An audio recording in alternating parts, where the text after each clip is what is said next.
Welcome to the iRacing Monthly Oval Series on BSR TV. This is round 3 from Auto Club Speedway. In the commentary box this evening, me, Chris Cohen, alongside Kyle Young. Evening, Kyle. Evening, Chris. Auto Club Speedway, California is a slightly different proposition. Still a full-on speedway, but what can you tell us about this one? Well, Chris, this is the newest track that iRacing has added, and it completes the NASCAR circuit of tracks here for everybody on the iRacing service. Being it the newest track on the service, it's a little fresh for these guys, and I'm sure there's some of them who haven't had quite a lot of experience on this track yet. To compare it the best comparison would be the Michigan International Speedway. It's not as banked as Michigan, but very, very similar in shape, same distance, and I'm sure that a lot of these guys who aren't quite familiar with this track can use Michigan as a good base. Well, let's have a quick look at the standings going into this round.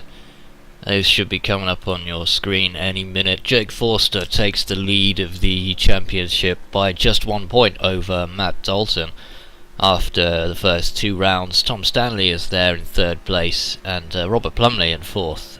Ellis Stevens 5th place, and 6th place is actually shared by 3 different drivers. There's Simon Field, David Stowe and Rob Ross. They're about 24 points adrift.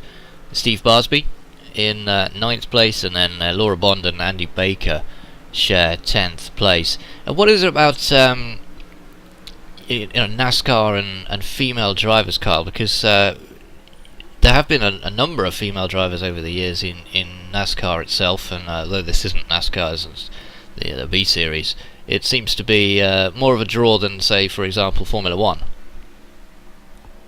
Yeah, for sure. NASCAR has had its fair share of female drivers, and obviously right now the most popular and current being Danica Patrick running full-time in the NASCAR Sprint Cup Series.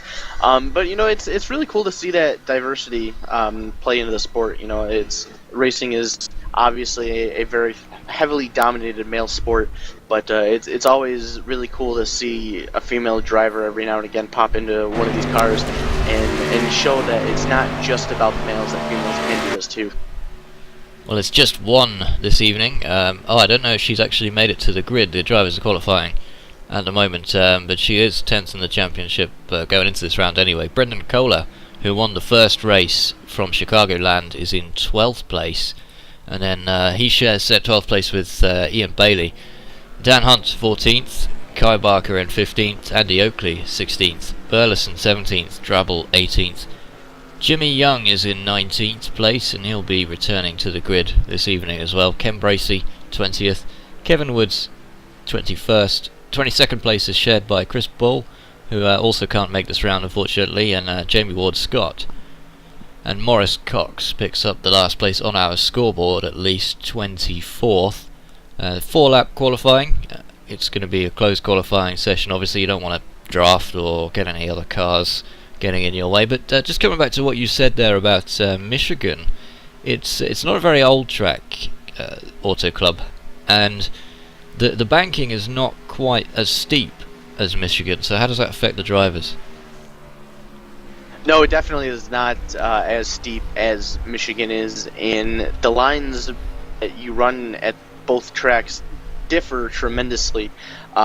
It's very, very hard to get that inside line to work at Michigan. You see a lot of the guys running either to the middle or the high side of the track. Here at Auto Club, with the banking being just a little bit lower, you can use the inside line, and any line really for that matter, no problem. You see these guys in real life, they go 4 or 5 wide down the back stretch and into the turns. So if iRacing truly does model their things as realistic as possible, you could see that happen here tonight, and very comfortably. This is a very, very wide racetrack, lots of room for racing, and with it being such a big track, lengthwise, there is that factor of playing in some draft, which could set up for some very interesting passes coming into the turns. Well, it's a 300-mile race, 135 laps here. But this is not the Generation 6 NASCAR. This is the nationwide model. What's the big difference for any viewers that aren't familiar? Just horsepower, really. Well, horsepower and shape. These cars have a much different shape than the Sprint Cup Gen 6 stock cars, and they aren't as powerful. They don't have as much horsepower. Fastest qualifying time is a 41.9, so about 42 seconds to get around this 2-mile racetrack. These guys should be hitting right around 190, 200 miles an hour as they head. Actually, no, that.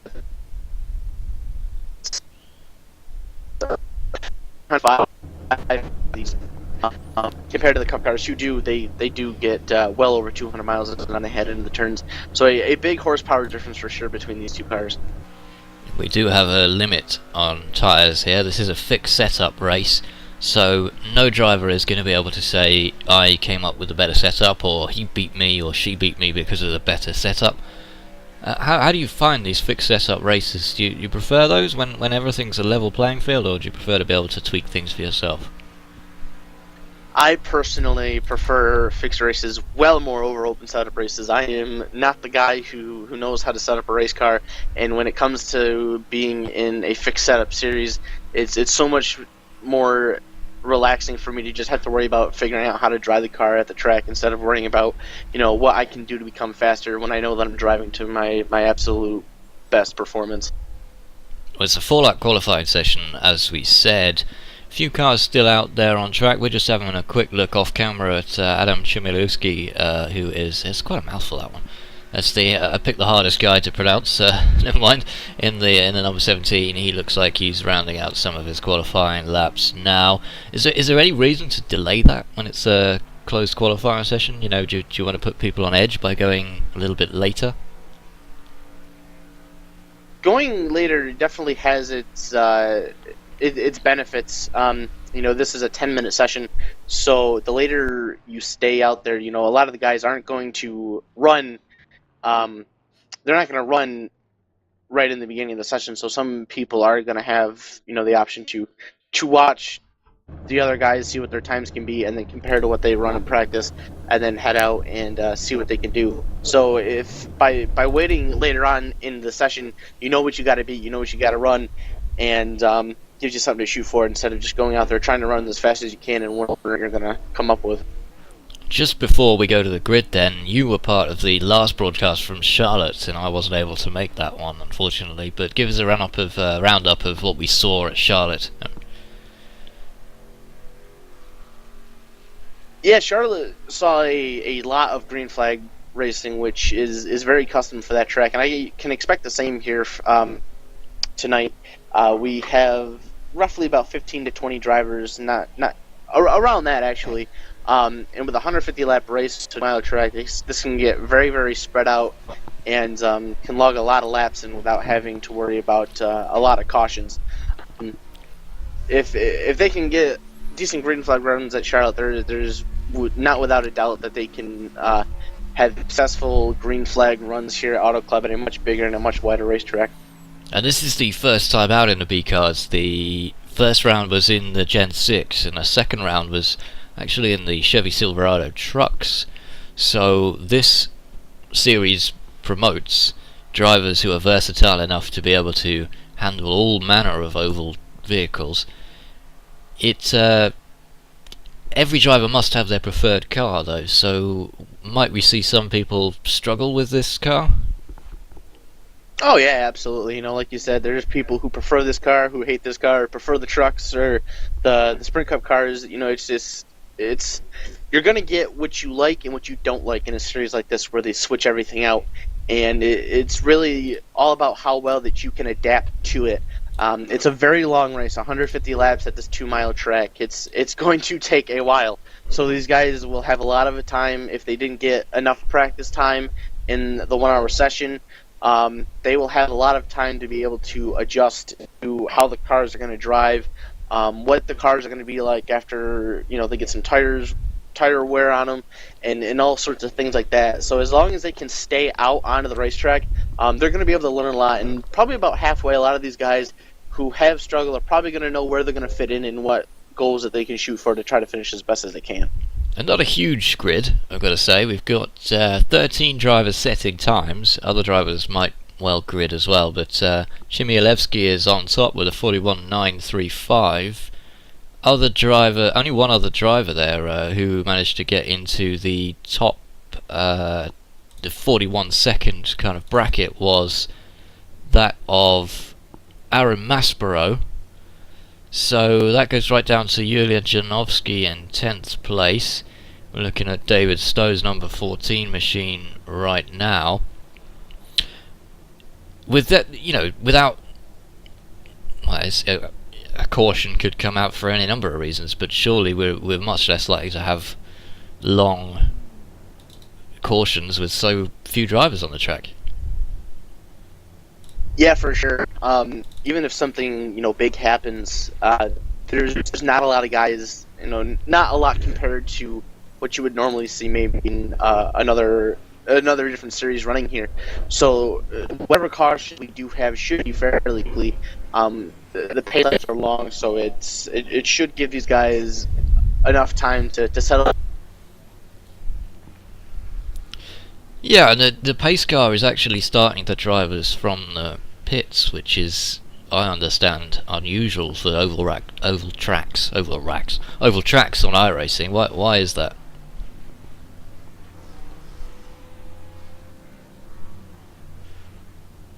Well, we might have lost Kyle Young, in fact. Sounded a bit shaky before, so perhaps he's having a few connection issues. We are looking right there at the 41 car of Aaron Maspero alongside the 17 of Chmielewski, who is the other driver on the front row there. Third place on, well, in the second row of the field there, Ellis Stevens in the multicoloured car. You can't miss that car. It's got every colour under the sun on it. It's a bit of an eyesore. You know, seeing as you can't hear me, I'm allowed to say that. 150 laps on the board. I thought it was 135, but 150 apparently. Apologies. Slight correction there. And the pace car gets the field underway. Carl, how you doing? You back with us? No sign of Kyle Young at the moment.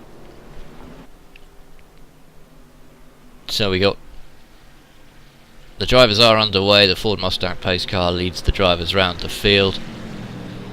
It's going to be a interesting race. Not the hugest number of drivers at all. I'll let you know as soon as Kyle is back with us in the commentary box.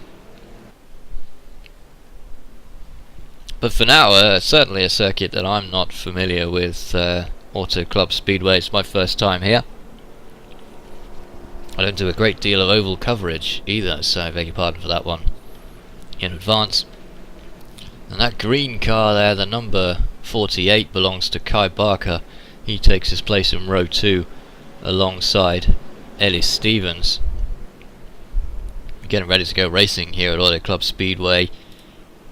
It's going to be 150 laps, not 135 as I thought before.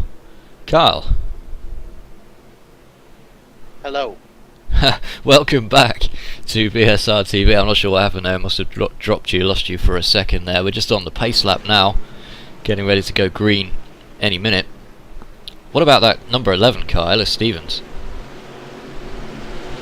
Yeah, I was looking at that earlier. That's a very interesting paint scheme for him, for sure. He definitely wants to make sure he isn't forgotten about.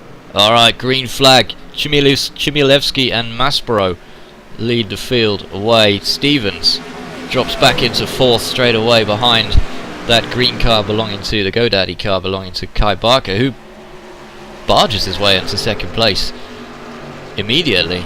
It's a long race though, a lot of ground to cover, and Stevens won't be too put off by dropping down into the 4th spot. Let's see further down the field as well, Richard Wilde, who didn't set a qualifying time, moving up the field.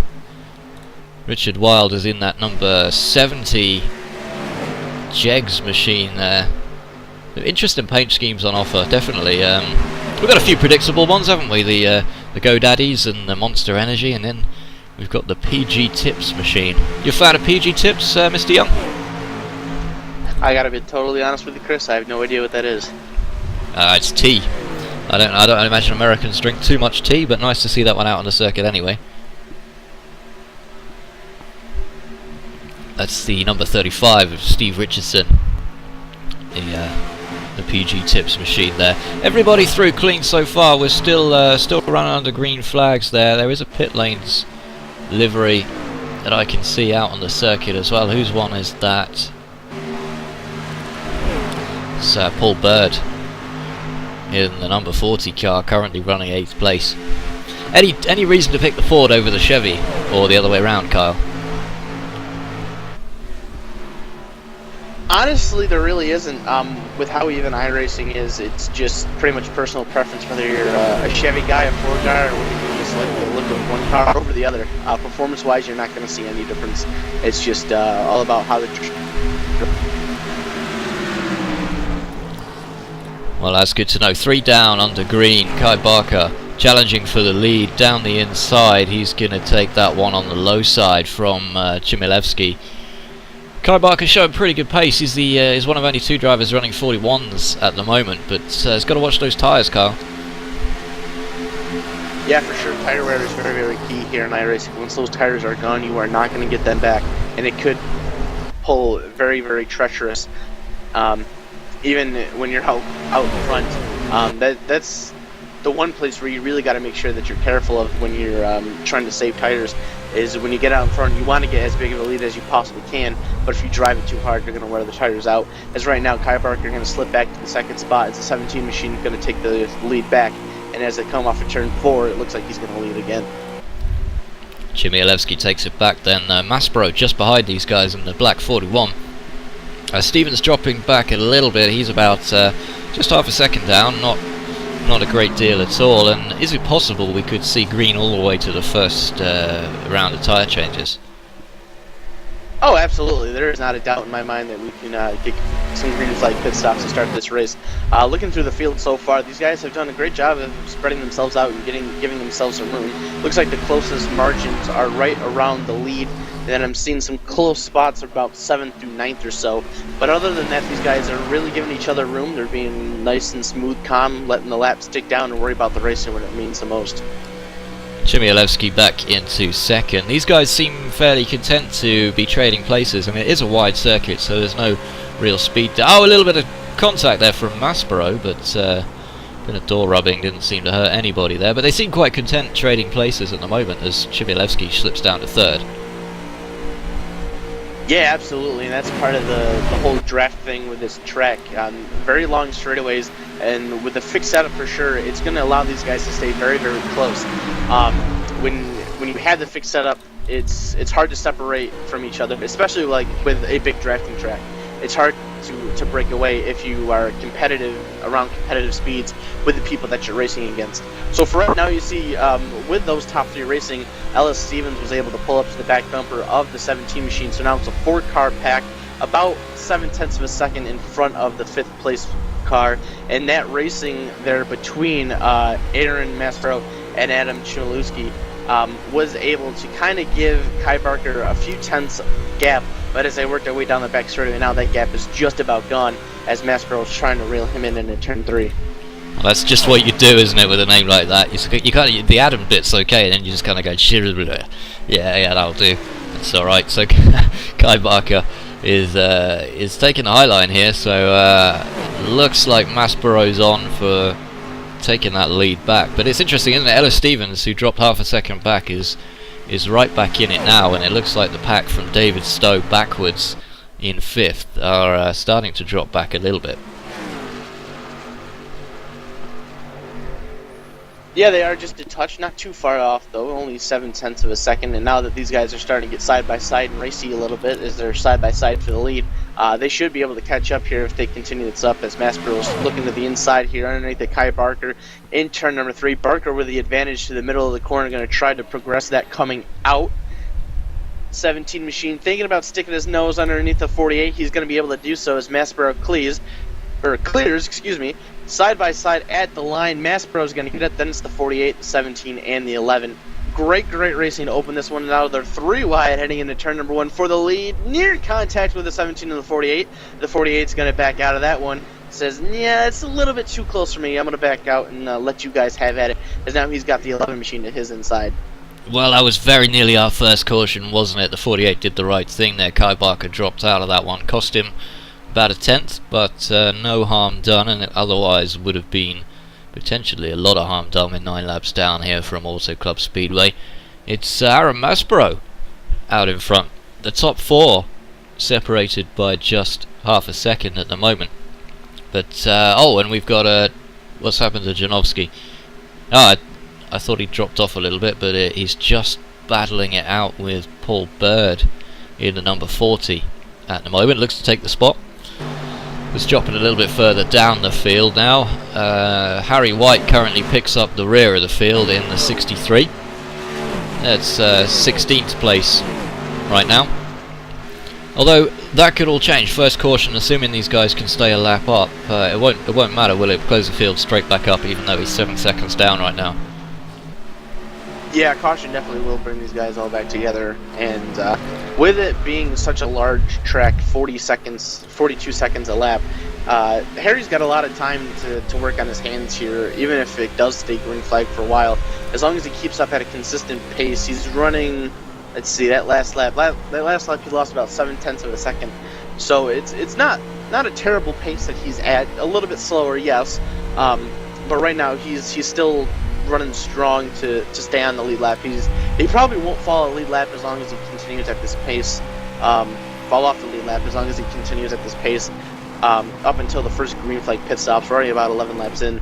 I do notice though on his right side he does have a little bit of damage, so he could have gotten into somebody. That could also affect his pace here, running some slower times if he's got some steering problems.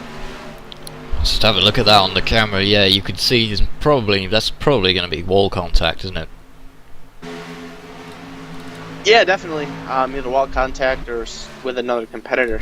But with the severity that damage looks like, it looks like he probably pushed off of turn number 2 or turn number 4 just a little bit too hard and made some contact with the outside wall. Just looking at his lap times now, the leaders are running 42.5 and he's running 43.1, so about half a second a lap.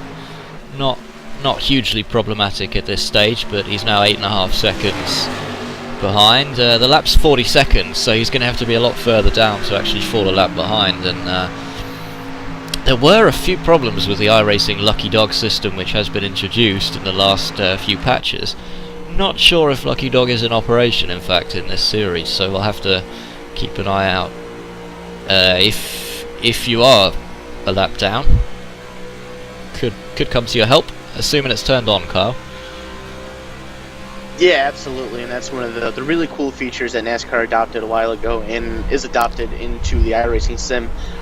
For those of you unfamiliar, what it is when the caution flag flies, the first driver 1 lap down, or the most laps down, however it plays out, will be rewarded 1 of their laps back, as long as they were not a part of the caution in any way, shape, or form. They will be able to pass the field on the outside, get a lap back, regroup, and I believe with the system, they should be able to still pit if they need to pit. The Lucky Dog normally gets it right off the first lap or 2 of caution, which normally would give them enough time to be able to make a pit stop afterwards. And there's a number of, well, quite a surprising number of fairly unwritten rules in the world of NASCAR and generally oval racing that the new guys like me are not entirely familiar with. Where's Chmielewski gone? We have no caution, but he's gone. Is he just disconnected? I'm not seeing him disconnected for the server unless he's had some sort of issue where his connection is gone out. And he's about to fall out of the server. He's just dropped all the way back down to the and there he goes. He has fallen out of the server. So that is a tough break. He was running right there in the top 4. Still a long race, and as we had just mentioned, that Lucky Dog rule. So if he does come back into the server and prays for a yellow flag, he's probably going to lose 2 to 3 laps if he gets back into the server right now. So we're just having a look at this on the replay. Tough break. I'm unsure what happened to Chmielewski. Let's have a look on the replay. He's currently running between Barker and Stevens on the replay. Everything looks good. Certainly we would have seen a caution come out if there'd been any kind of wrecking going on, and these drivers not exactly prone to that. Well, we're still watching on the replay. We'll come to that in just a moment, I'm sure. All kinds of trouble for the number 17. But what kind of trouble? That's the question. He's still looking good on the replay at the moment. Yeah, I just taking a look at it myself, and just off of turn 2 on one of the laps, he just disappears. So, an unfortunate connection problem. That is most unfortunate, because obviously if you're racing in a road race with a 2-minute lap or something like that and you get disconnected, quite often you can get back in. You won't lose too many laps, but here, yeah, and he's just gone. He has just gone. So here obviously if he comes back in now, he's going to be a number of laps down, and it's just picking up the pieces really. Yeah, for sure. He's already 2 laps down. He's probably going to be 3 once the leaders cross the line here.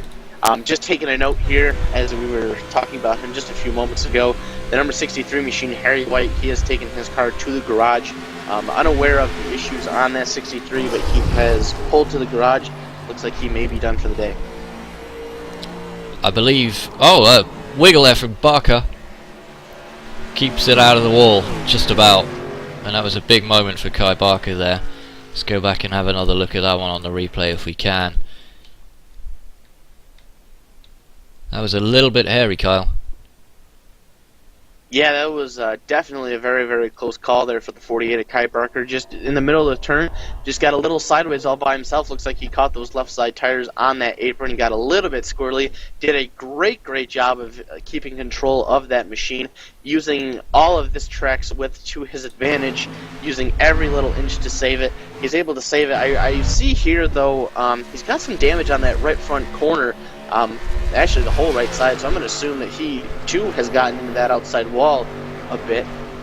Able to keep it in the right direction. He's 3.5, or actually no, he's 2.3 seconds off of leader Aaron Maspero, but still keeping it clean and green here. 19 laps just about in the books, no caution so far. We have another connection problem though. It looks like the number 60, Craig Burleson, is having all kinds of connection issues here. He's blinking in and out of existence. It's always characterised on the iRacing service by cars suddenly disappearing and then reappearing, potentially in a different place. From the driver who's being disconnected's point of view, it will be the same place, but that could be very unexpected for drivers to have to deal with that. Suddenly a car reappears right in your face and you've got nowhere to go. Yeah, for sure. It can be very, very scary when you're racing as close as Craig is with his competition. It's Robert Plumlee in front of him and Richard Wild behind him. As he's still trying to race competitively, and for Richard and Robert, that can be very, very scary to have to deal with. Again, fortunately, this is a very wide track, so if they do see anything, they're able to kind of maybe adjust their line just a little bit to give him some room to come back. But it doesn't look like they're taking it too scared of his connection, because they're just about 3 wide battling here for the 9th, 10th, and 11th spot. The 27 of Robert Plumlee decides to drop back a little bit. Richard Wild on the low side goes through past Robert Plumlee. Doesn't want to get caught up in any kind of blinking connection issues or anything like that. Robert Plumlee running well in 11th place at the moment. I do believe we were chatting a bit earlier, and Harry White, who has pulled off the circuit now, and the number 63. He couldn't commit to the full race. Wanted to start the race. Wanted to run a few laps. His first monthly oval race, but had other commitments. So that's why he's pulled out of the race. Done it safely. Done it into the pits. That's the way to do it. And hopefully we'll see him back out on the track for the next session. But 22 down here, all of them green, and it's looking pretty good so far. Yeah, absolutely. These guys have gotten nicely spread out. They're getting into a nice, comfortable pace, learning about their cars, and just turning some laps here. It's a very, very clean race so far.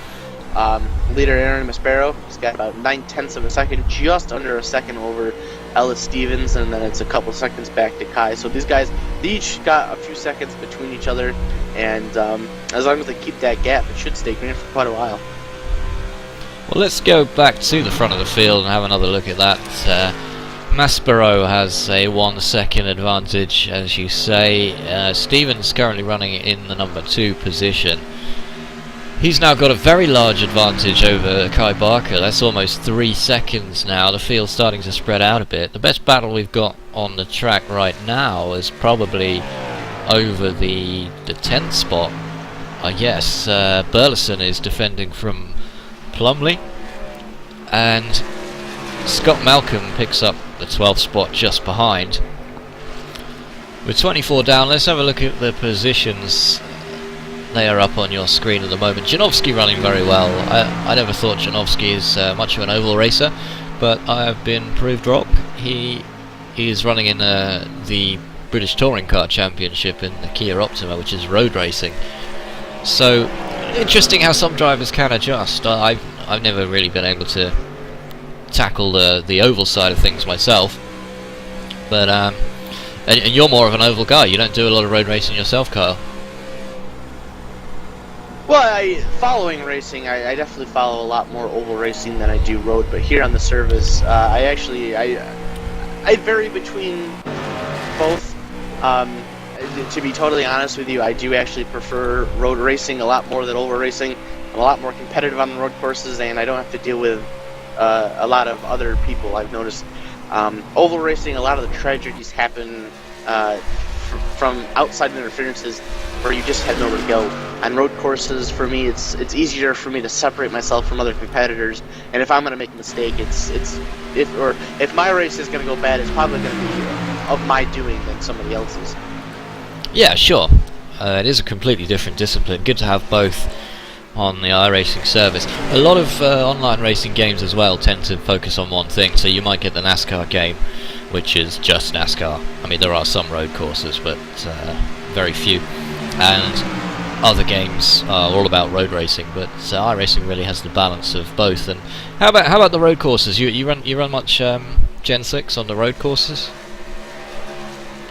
That I haven't done. I've done it a little bit, but not much. It's entertaining. It really is to run some stock cars on the road courses, and I always love watching NASCAR cars on road courses. It's almost like, for me, it's almost like short track racing with a lot more turns. You know, you can really kind of lean on each other a little bit if you have to, and it's really exciting. Here in iRacing, the cars they're very, very heavy. So you gotta really watch your braking points. The Gen 6, it's actually a fairly good road car. There's actually a lot of the oval cars that are fairly entertaining and easy to drive on the road courses. I know the late model is another one of them, street stock. So it's fun to kind of make some interesting combinations on the service. Take some oval cars onto the road courses, and vice versa, taking the road cars onto the ovals every now and again. Well, speaking of road cars on oval courses, did have a debate once about the IndyCar versus the Williams Formula 1 car on the ovals, and what would you think? I know the answer to this, but before I give my answer, what do you think straight up?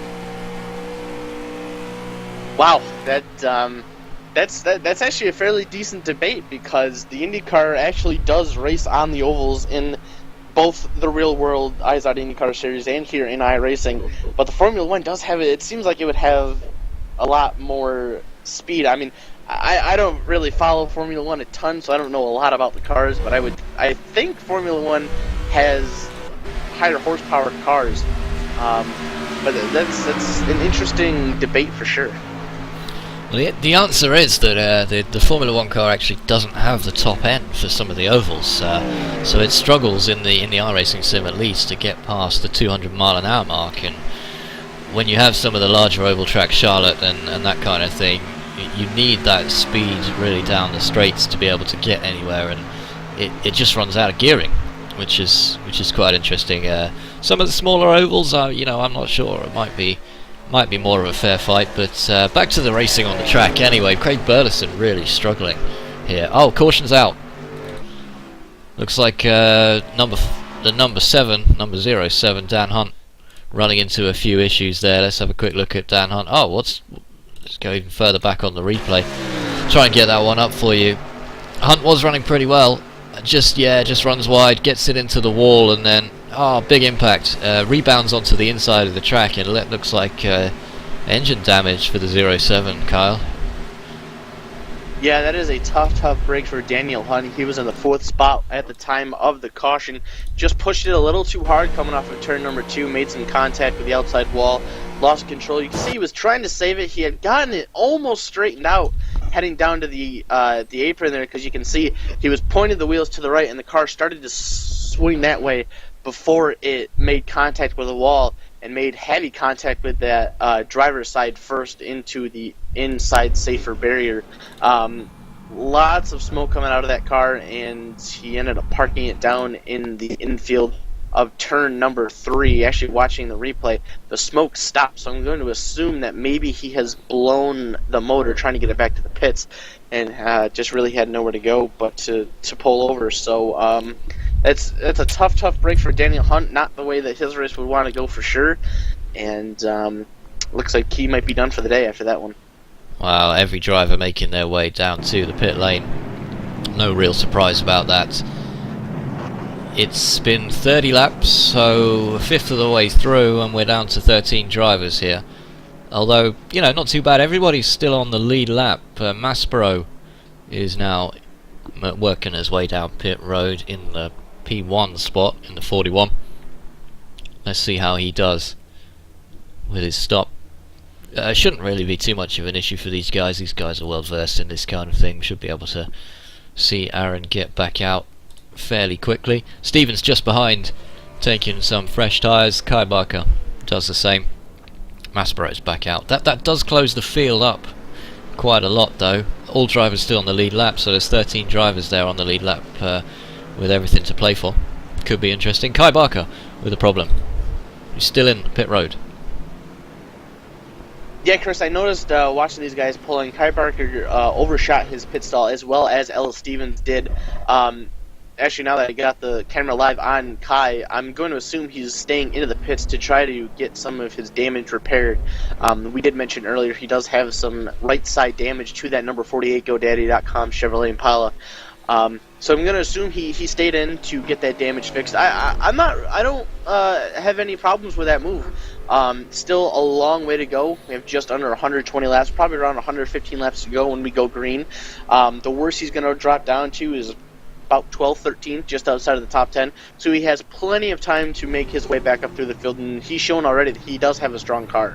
So I'm not too concerned that Kai Barker can't get back up there at all. Burleson's gone as well. We were seeing him have some connection problems. Finally dropped off. Shame, but we've lost another driver. So Burleson's gone, Hunt's gone, White's gone, Chmielewski's gone. So 4 drivers down after 31 laps already. Quite a high attrition rate.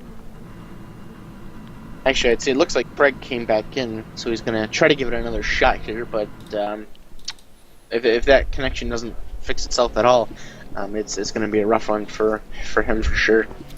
Well, he's not got long to get back out. I don't think he's going to make it back out onto the lead lap now.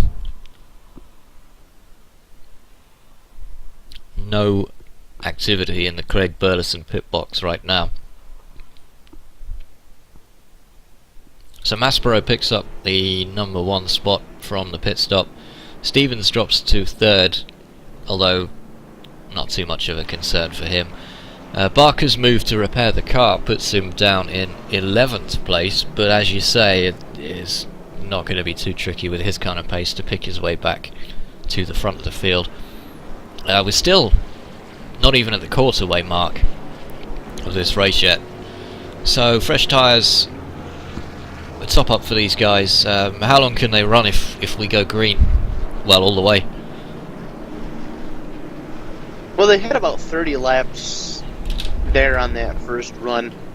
Not 100% sure how long these guys can make it on fuel, but I would have to guess probably around 40 to 50 laps around there. So I would, if they went green the rest of the way, I would say at least 2 to 3 pit stops if it went caution free from here on out. David Stowe are on board with him in the number 14. He picks up the 2nd position. Not sure how many laps they run as a caution at auto clubs, you know. It's quite a long lap. Yeah, we'll see what the pace car does here as it crosses the line. Looks like the lights are out, so the field will double up here, and we will be going green when we hit the start-finish line next time by. And it looks like it'll be 117 laps to go when we get the restart. The pace car is something of an issue for debate amongst iRacing drivers. Some say it could pull into the pit lane a little bit more smoothly. What do you think? Yeah, it definitely could. It's very jerky kind of motion, and you know there have been issues with the pace car actually not going in when it's supposed to, and that kind of thing. Seems to be an aspect of the iRacing service, adds some character, you know, when the pace car decides to do something a little bit stupid. Yeah, that is for sure. It always gets some sort of hilarity in there watching the pace car duck down on the pit road. So just coming down the back straight now. Pace car will pull in. Barker, we'll keep an eye on Barker. He's going to be making his I wouldn't say charge, but careful way through the field to try and get back up to the position he was in before. That number 3 car you see weaving there is Jimmy Young. We haven't focused on him too much so far, but he's still steady, carrying on doing what he does. We should see the field spread out again, but the pace car is in, so we have green. Let's see what Maspero does here. When does he floor it? Maspero is away. Stevens to follow. David Stowe caught a little bit napping there. Shouldn't matter too much, but dropped back quite a long way, Kyle. Yeah, definitely not the restart that 14 machine wanted. Let the 41 get way out there and actually lost the second spot to the 11 machine of Ellis Stevens. And I've always noticed that it seems like the third place driver has the advantage on a restart than the second place guy does, because in a lot of these series here on iRacing, the leader controls the restart. I'm not too sure what the rules are for this series or not, but when you're to the outside of that leader and you're trying to stay a distance to where you can still see him, not pass him, and not get a black flag, it's hard to get as good of a reaction to see when he goes than the third place guy does. So that played true for this one, as Ellis Stevens got the second spot, and David Stowe now drops back to fourth place, letting Julian Janowski pull his 55 machine up to third. Janowski just stormed down the low side of David Stowe there. It almost made me think David Stowe might have a problem. But how much do these tyres really come up to temperature on the caution? They're definitely going to come up right around this time once you get a few laps in under green. You're not going to see a ton under yellow. Maybe you only get like half a lap under full power when you catch up to the pace car, and other than that you're just coasting around. So really these first opening laps are when the tires really get the most heat and then start to stick the best. We're just on board now with Jimmy Young running 9th. He's got Steve Richardson up on the left side in the PG Tips machine. That's Kai Barker. Don't get into the back of Kai. Ooh, that was very close. A recovering Kai Barker after repairing some damage almost got turned around by the number 3. And we didn't want to be on board that car at that particular time, I don't think, but managed to keep it out of the back of the GoDaddy machine. A bit of a tense one there. Yeah, for sure. Just a part of the hard racing there off the restart. Oh, the 35 machine into the outside wall. Nearly gets into the 48 car there. Kai Barker going to be able to go down to the inside, take the spot away, and try to run away.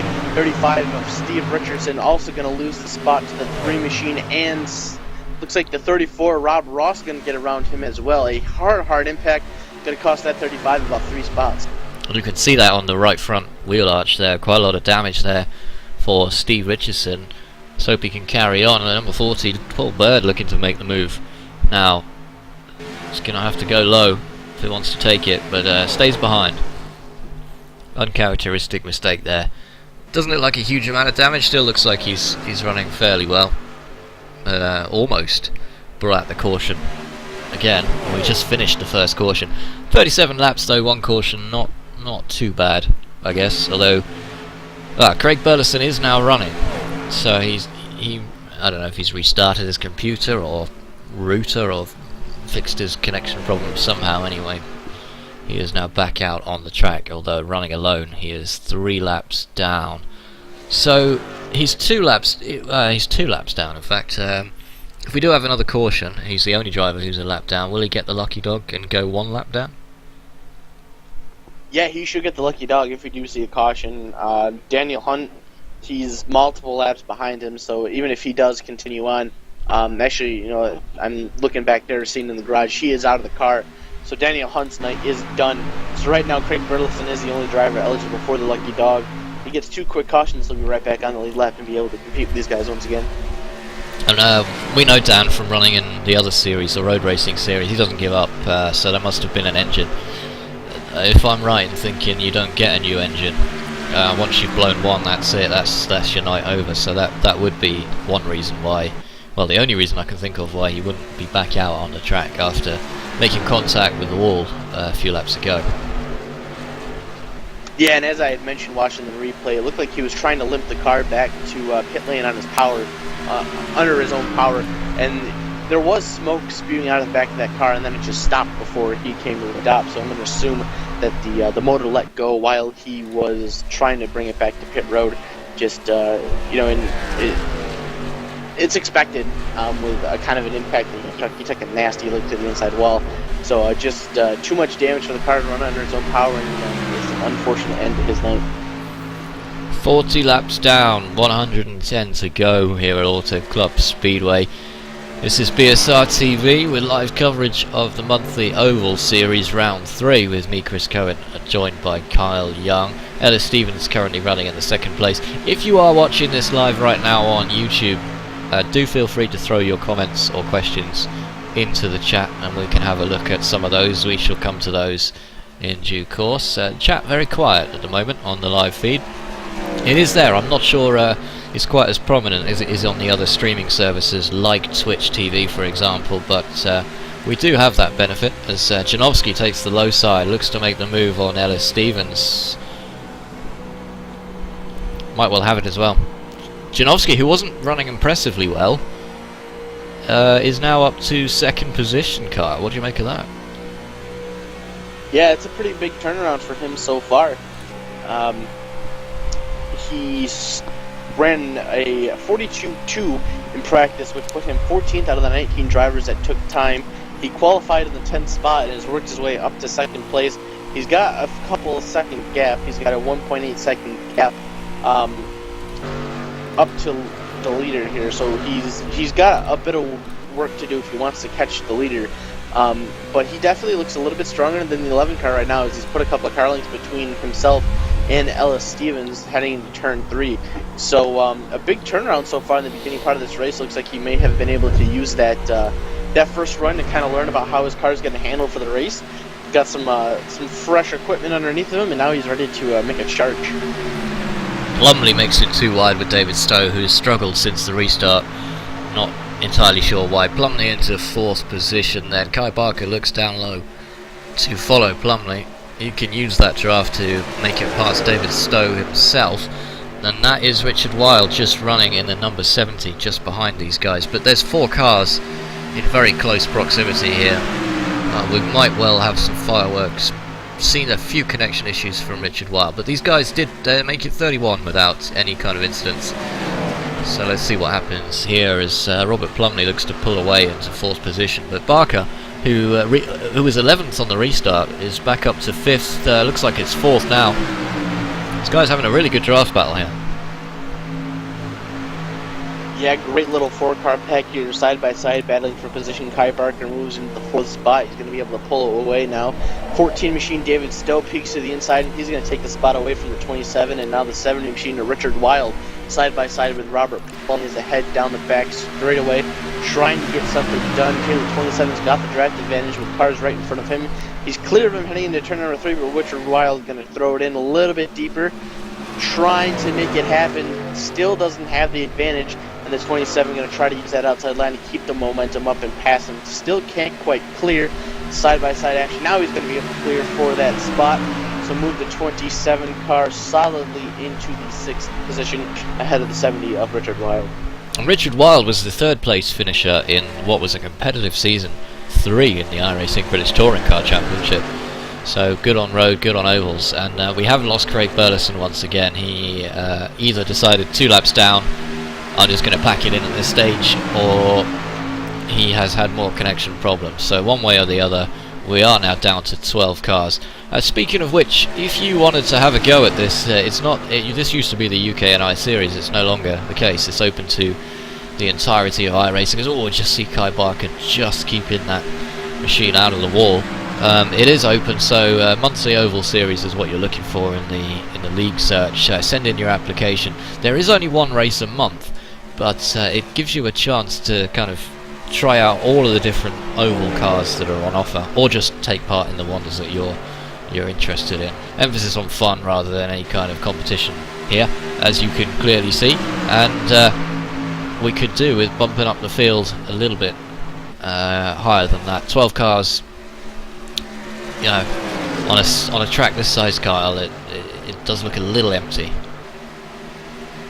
Yeah, just a little bit. You're only seeing anywhere from 25 to 35 here on the official side of stuff when they come here, and this track should get a lot of popularity when it does go to the officials in about 2 weeks or so, since it's such a newer track. So a little bit of a different scenery for this time around at Auto Club. It's still a good show nonetheless.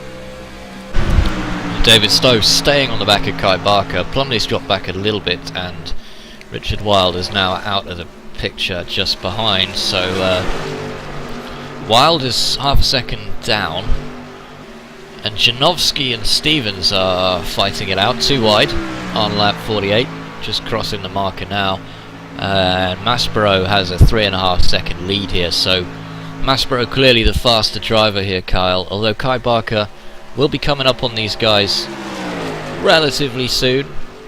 He's 6 seconds down right now, but making good progress as well.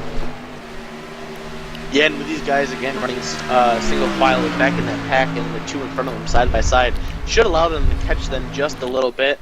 As I had mentioned, and as I had figured, Kai Barker not showing any signs of concern. He's already worked his way back up to 4th place, and I'm sure he'd love to have a caution right now, get some fresh rubber underneath of him, and have another go at the top spot. Should be interesting to see how well he can run these guys down. He's got a little bit of separation from the pack that he was racing with, just about half a second, and it's another 1.5 seconds to the rear bumper of Ellis Stevens. So he's got a strong car. It'll be interesting to see if he can run the Ellis down all by himself or not.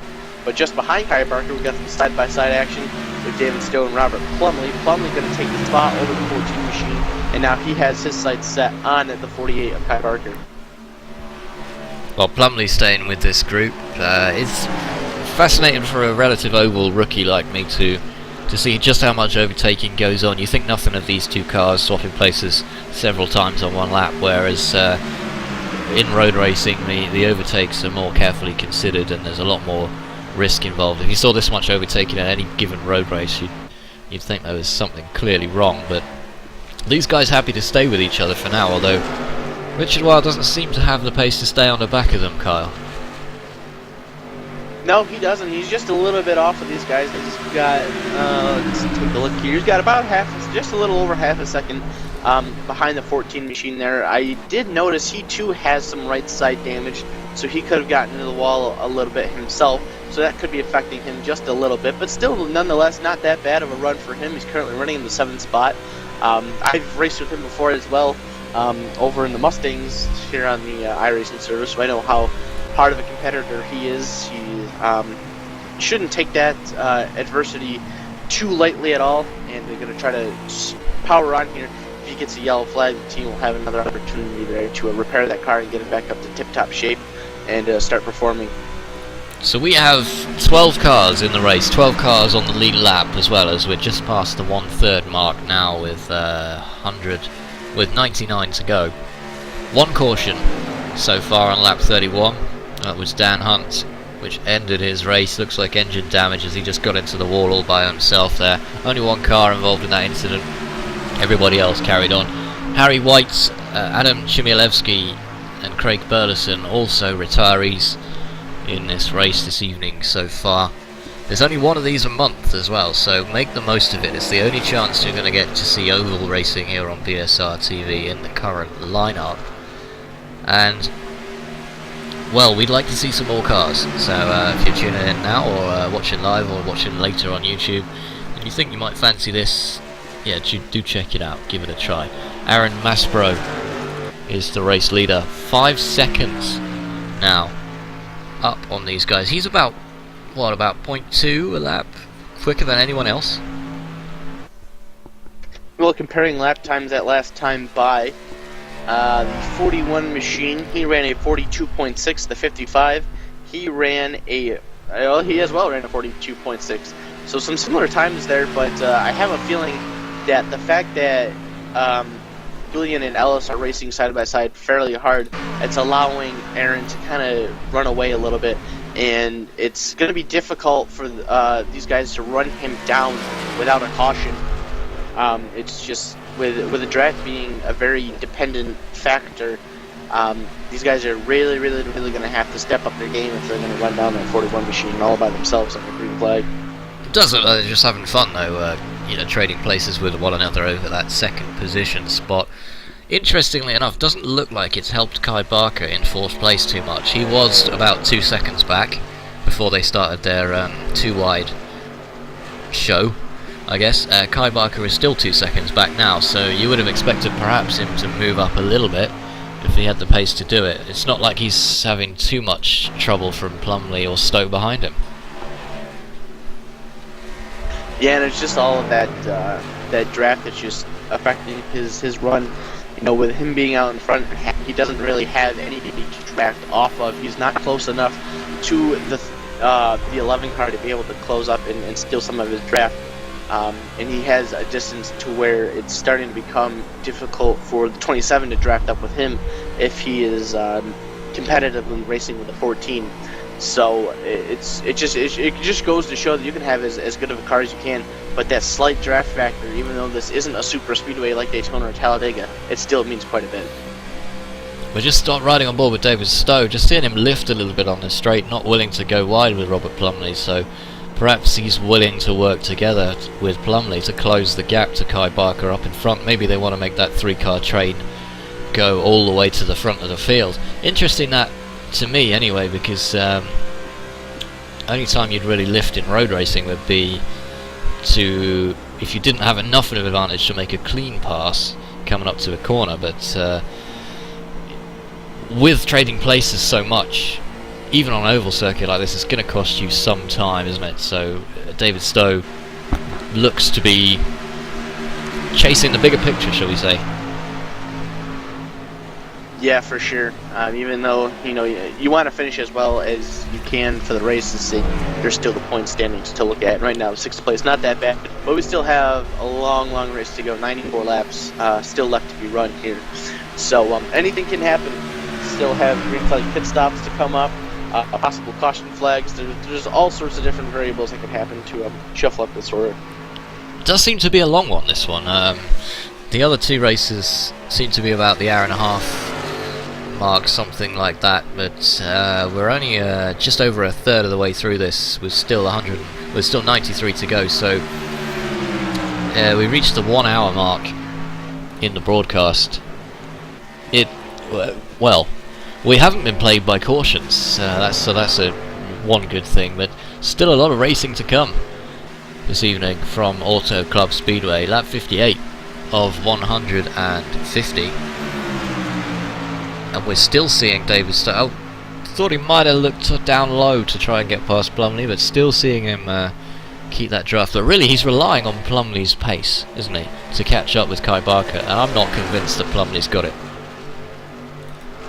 Yeah, as much as David wants to get around that 27, he still has to kind of use him to be able to stick with, to try to stick with Kai and be able to race with him. They're just under a second off of him, so now they're really starting to lose him. And they really have to work together if they're going to stay with that 48 machine, because he's just about ready to say sayonara and run these guys away. Well, 2 wide now. Stowe looking down low. To unintended pun there, to take the place away from Robert Plumley. Perhaps he's decided, and it seems like they're closing up on Kai Barker just a little bit. Maybe that was just the... Maybe that was just the way it looked on the camera. Yeah, possibly. Kai Barker kind of running on his own at the moment. He's about a second up on that little battle we've seen going on there, and he's still 2.5 back from Ellis Stevens. So the Stevens-Janowski battle is not coming Kai Barker's way anytime soon. Maspero now 6.5 to the good at the front of the field, and just trying to look to see the last car on the lead lap, Kyle, is only 22 seconds down, so no one's in danger of going a lap down yet. No, not really. He's just about half a track behind Paul Bird in the number 40 machine, 21.5 seconds. So he's about half a track behind. Not that bad. And you know, these guys should be seeing green flag pit stops, I'd say within 10 to 20 laps or so. He should be able to make it to the green flag pit stop on the lead lap. Worth bearing in mind as well, it looks like both Kai Barker and Ellis Stevens missed their pit box the first time round. Kai Barker also extended his pit stop to take on some extra repair work, 38.6 seconds in the pits last time round. So we might see a little bit of a shuffle there. Stowe still unable to close that gap, and Kai Barker still dropping back from Stevens. The field really starting to spread out right now, although Rob Ross is currently in a little bit of a battle with Mr. Richard Wilde. Rob Ross has caught up and managed to get round Richard Wilde, whose connection problems seem to have gone away, so there is that. Rob Ross, we haven't seen him much in the 34. No, not yet. He's starting to move his way through the field. Got the 7th spot from Richard Wilde, and he's got a little ways to get to Plumley and David Stowe.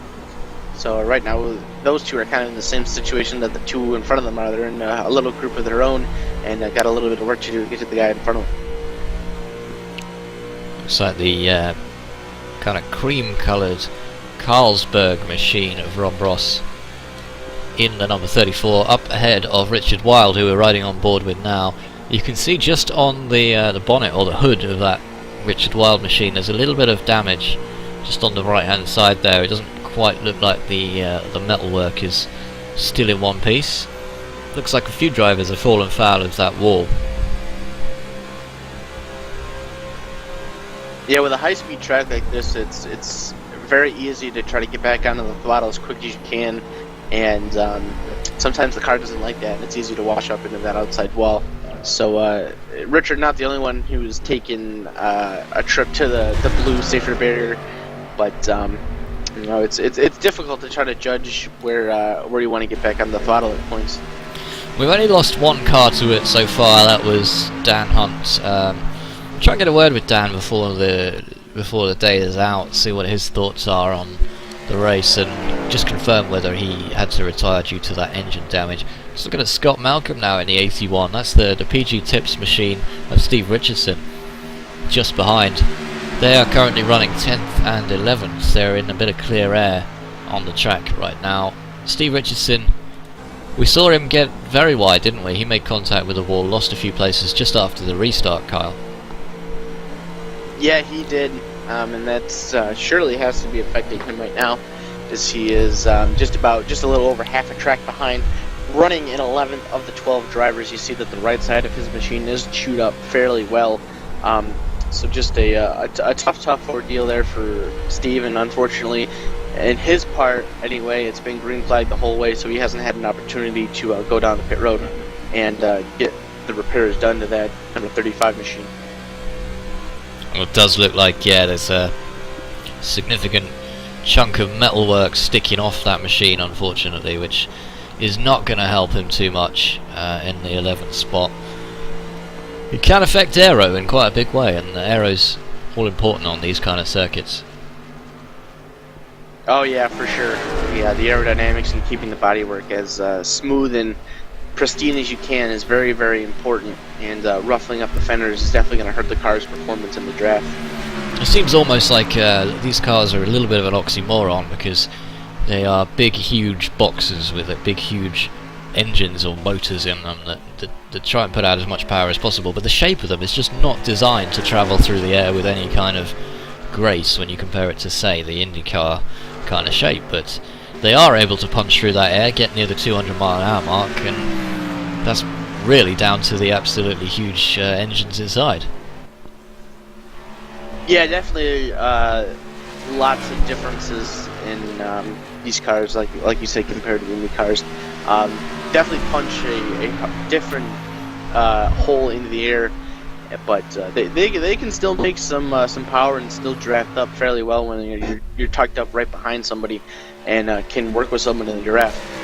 And I guess the origin of this sport really is the idea that you can go out as a regular American and you can buy one of these. You can't buy one with quite the performance that these have, but if you wanted to go out and you buy a Ford or a Chevy, you can get these exact models, but in the road versions.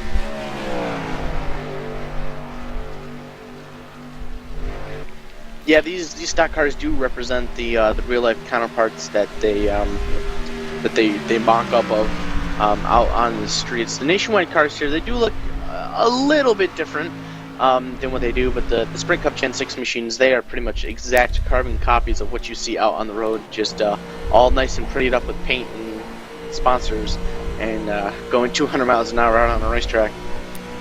I guess that's the American dream, the idea that you can take your cheap American automobile and take it 200 miles an hour down an oval track, which the Gen 6 is at least definitely not cheap, but there is some cost cutting compared to say Formula 1. I mean, Formula 1 is the kind of, there's no expense spared on the research and the parts and everything like that, but we're taking a stock car and taking it out and putting it in a race spec, as it were, for NASCAR. The cost can be kept a little bit lower, isn't it? Is that right? It's my understanding. It definitely has its differences compared to other series, but being a high-end racing series, it's definitely anything but cheap. It's very, very cost expensive to keep these cars managed and up and running. But that's expected with any high-end racing series. 70 down at Auto Club Speedway in Fontana in California. This is BSR TV as we near the halfway mark in this monthly oval race. Make the most of this one. The next time you're going to be able to see the ovals on BSR TV isn't for another 1 month, and we are watching the back of the PG Tips machine of Steve Richardson from the cockpit of 10th place Scott Malcolm. These two having a right old tussle. There is only one and we lost Kai Barker. What's happened here? Oh, he's made a pit stop. We've completely missed that one. It seems to be out of sequence. What's happened there then? That's interesting, isn't it? May or may not be a sequence pit stop.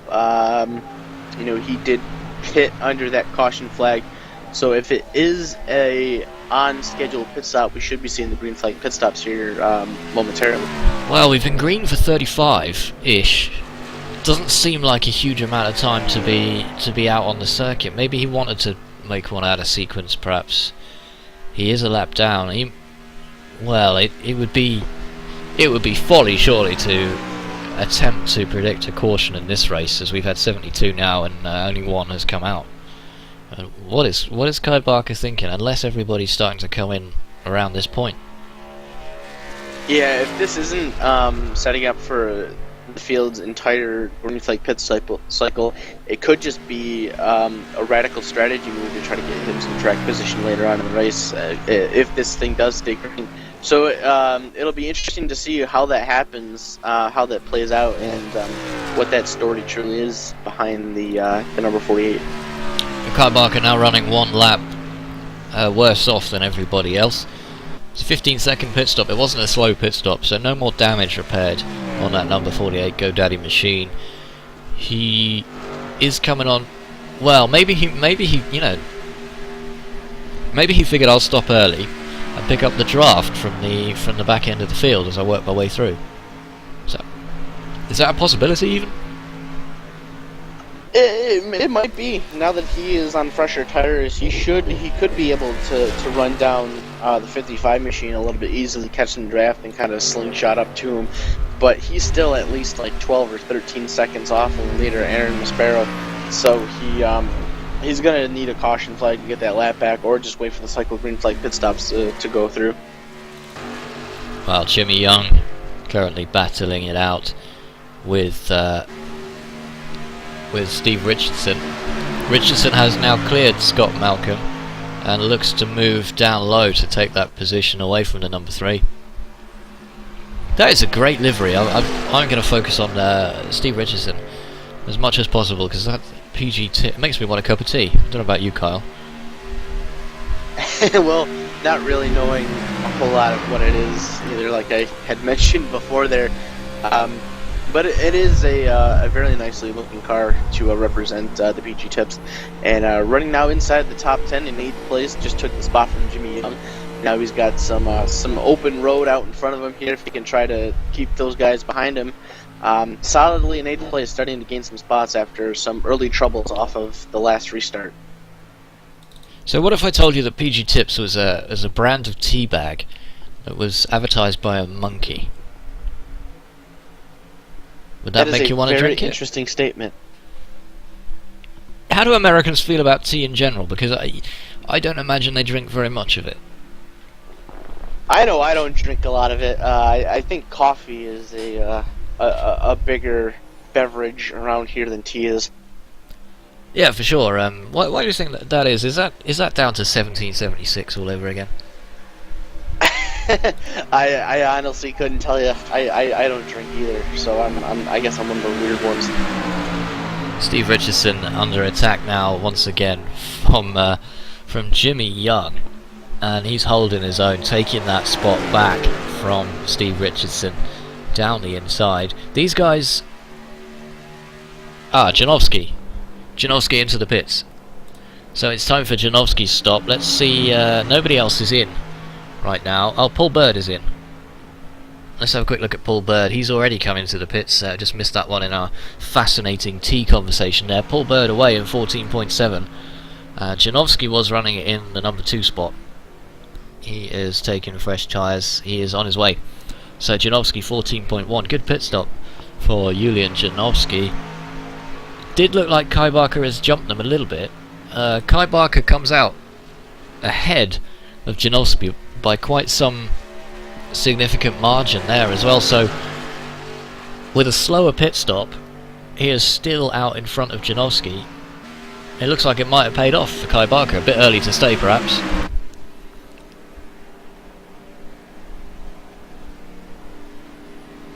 Well, anyway, Steve Richardson in the number 35 PG Tips is in the pits for the second stop of the day. These are green flag stops as well, as we don't have another caution out. That would shake things up for sure.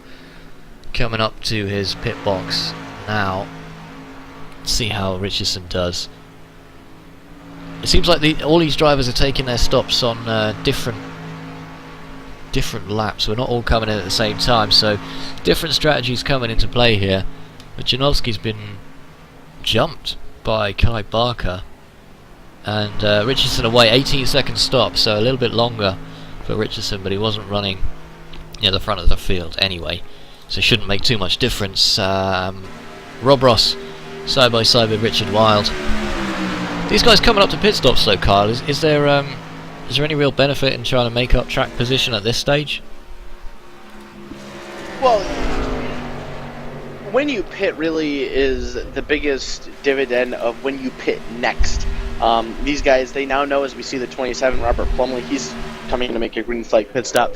They know a range of how many laps that they can get in under a green flag run, so you kind of have to do the math. Going off of this, I would think maybe some guys might be able to try one more stop, but others may have to go with 2. Kai Barker, with him pitting earlier, he's probably going to have to go with 2 more stops, I would think.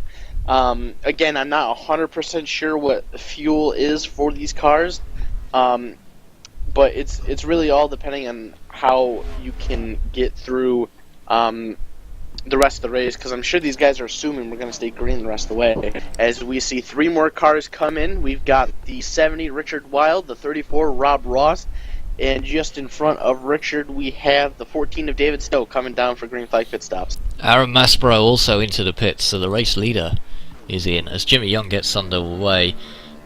It's quite a long start. No, it's not. 14.8 for Maspero, so he gets underway.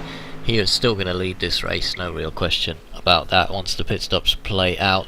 Rob Ross into the pits. Nobody with a huge amount of time spent in the pits. We saw some damage on Steve Richardson's car, so it might explain why he took a little bit longer than everybody else. Ellis Stevens, though, with a much longer stop.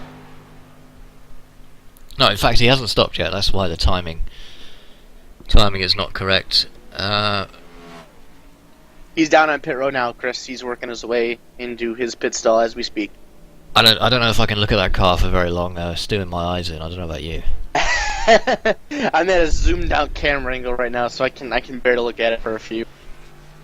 The pit lane's starting to clear out now as Stevens is one of the last to make the second stop. Gets the car underway. Let's see how this one plays out. Stevens was running in a second place battle with Janowski, and Kai Barker has jumped them both by I don't know how much. We'll just wait for Stevens to rejoin the circuit and we can find out.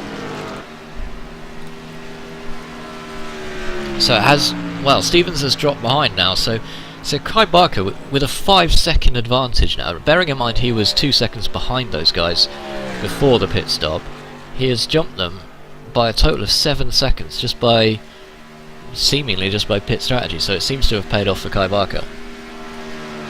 Yeah, definitely. Having fresh tires, you're able to run the faster lap times, and it definitely paid off there for Kai Barker running the faster laps while those guys were still.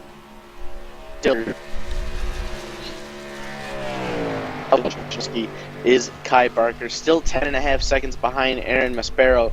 So Maspero didn't really lose any time under that pit stop cycle. He still has a 10.5 second lead as these guys work to complete lap number 82 of 150. So some clean air there for Kai Barker. He's just coming up to the back mark of Paul Bird in the number 40. He's currently the last car on the circuit.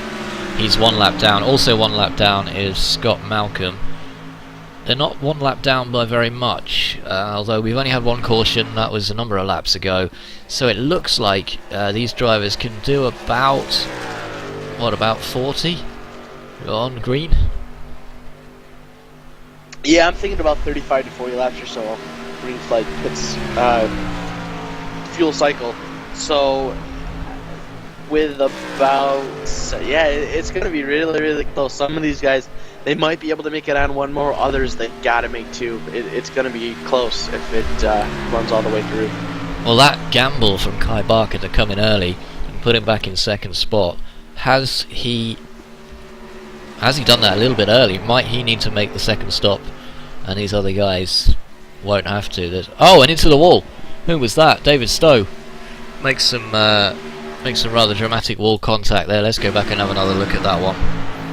No significant damage, didn't wreck the car, but still uncharacteristic as he was chasing down Robert Plumley. Just get that one up on the replays. The number 14 machine moves to the outside there. Yeah, just a little graze.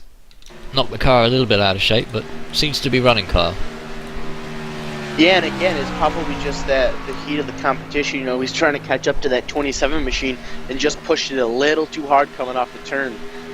You think that the car is settled enough to where you can hammer it down throughout the rest of the turn, but in that case, David Stowe could not do it, so he now takes a piece of the outside wall. Damages the right side just a little bit, but he has recovered. He's got quite a bit of gap now between himself and Robert Plumley, about 2.5 seconds. So he's got quite a bit of work to do now to try to reel in that 5th place spot. Now, considering we've had 1 caution, which was caused by a lone driver making a mistake, not taking anybody else out, we've had a fairly incident-free race. We're now way past the halfway point in this race. Do you think that would have been the same situation if you'd had the extra horsepower involved in the Gen 6 machines? No, it can definitely happen as well in the Gen 6s. It's just it's very hard to judge when to get back onto the throttle because these turns are so wide and so long that you think if you get on it okay and with a good arc, you should be okay. But at the last second, the car can really push on you, and by that point, you're already signing your certificate into the wall. So it's in my opinion, I think it's just how you race the track, not really so much what car you race. It's just a characteristic of the track. On board with Jimmy Young now in the number 3 machine. That's Richard Wild just up ahead in the distance. He's about half a second up. Young running very close to that wall there. He's already made contact with it in the past at least once. You can tell by the dented metal work on the front of that car. Running very well. He is in 9th place.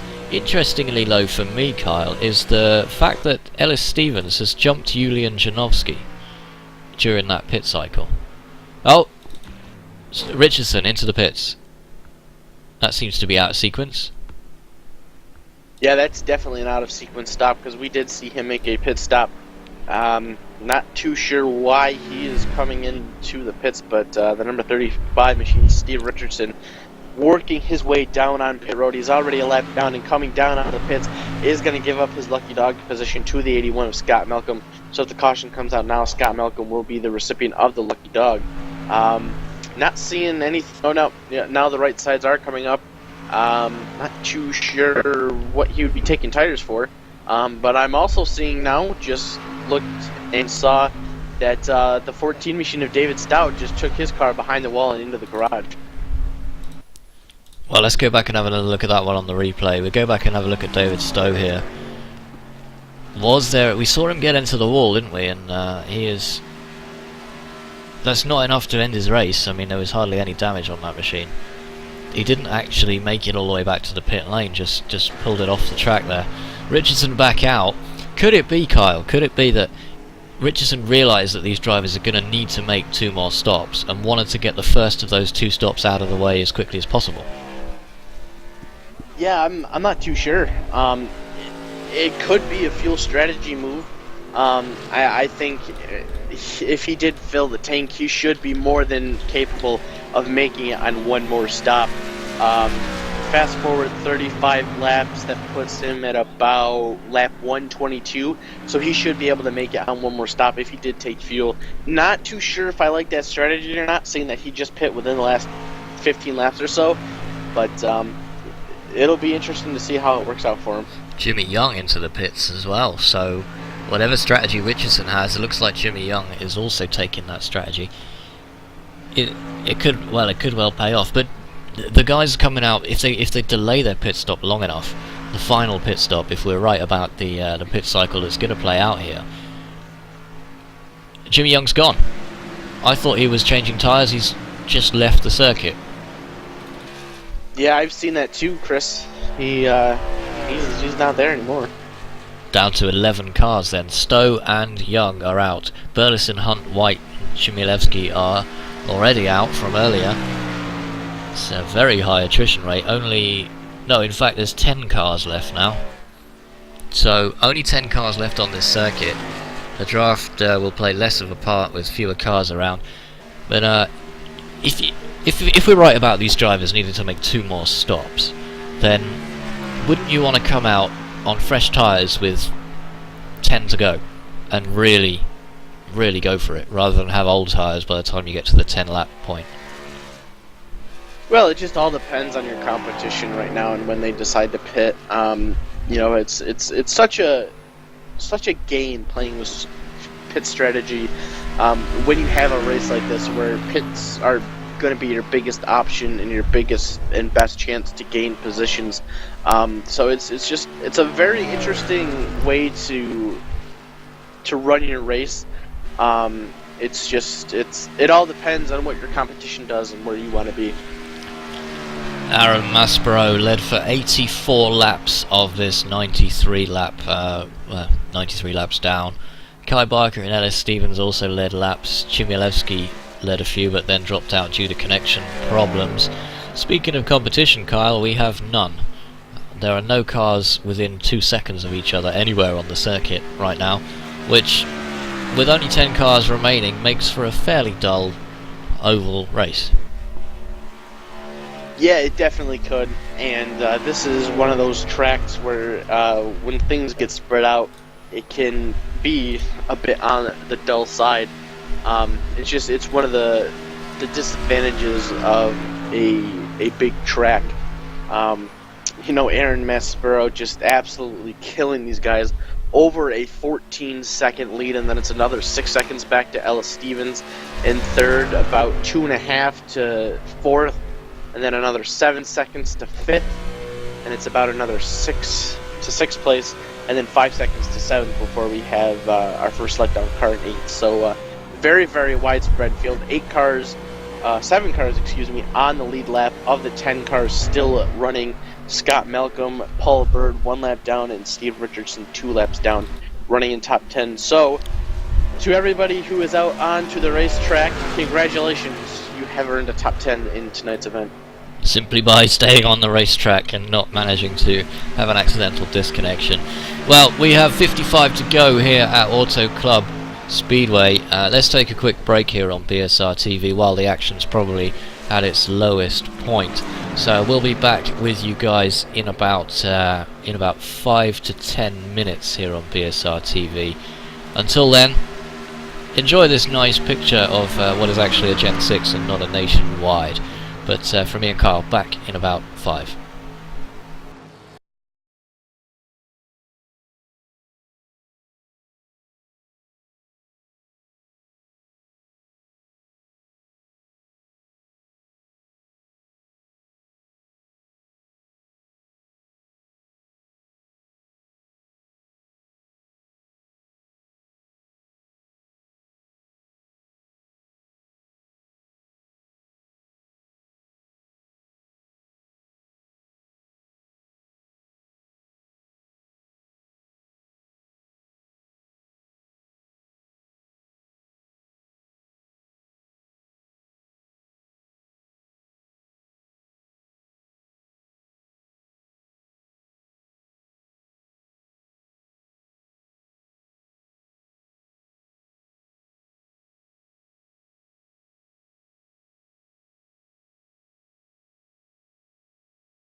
Welcome back to BSR TV. This is the iRacing Monthly Oval Series. We're back with you from Auto Club Speedway. Round 3 is underway, and not a lot has changed on the circuit. We are still green, only one caution in this 150 lap, 300 mile race in the Monthly Oval Series, which is being led in dominant fashion by this man on your screen right now. Aaron Maspero has an 18-second lead as he just laps Rob Ross, puts him a lap down there.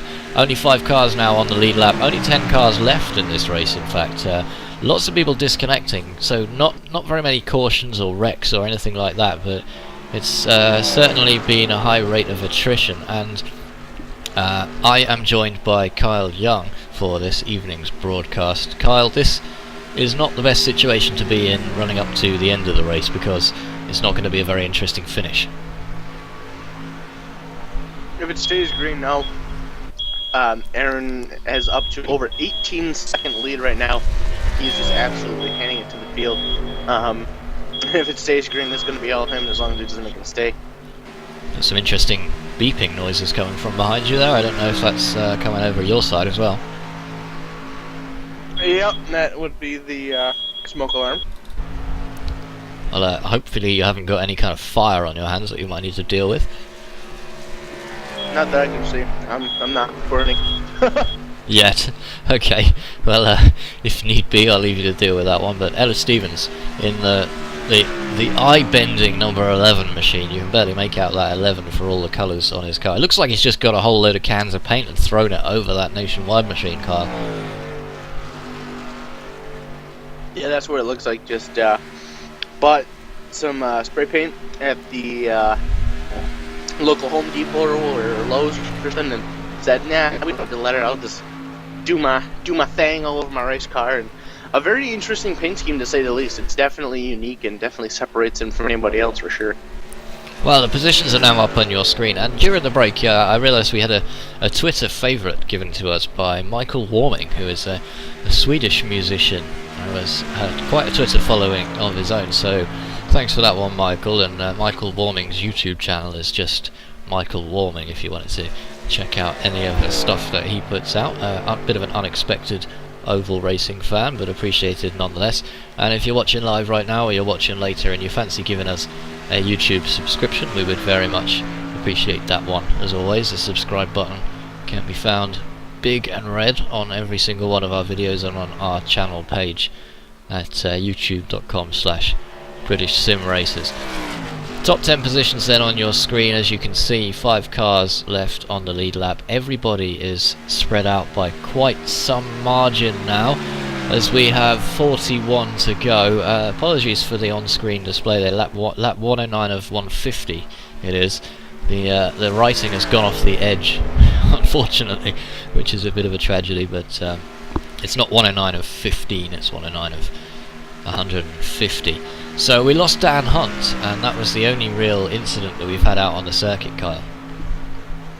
Yeah, he's been the only driver who's actually crashed out of the event. Adam Chmielewski, he fell out of the server and never returned. Harry White, his departure from the race must have been some sort of driver or some sort of car problem, and then a lot of connection issues that caused some drivers to drop out. So participation is a little bit down, which is a shame for a series like this. It's only once a month the UK and I was going to say the UK used to be the UK and I Oval, but it's now just the iRacing Monthly Oval.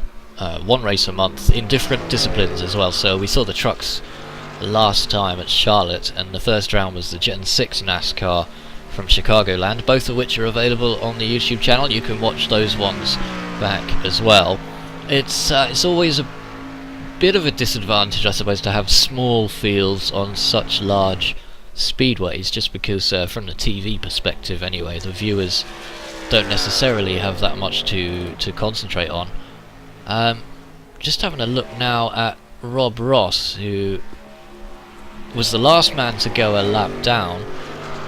It's like Richard Wilde is catching him up, so I'm not sure what's happened to Janowski. Janowski's in. So pit stop for Julian Janowski. Probably the last one of the day, Kyle.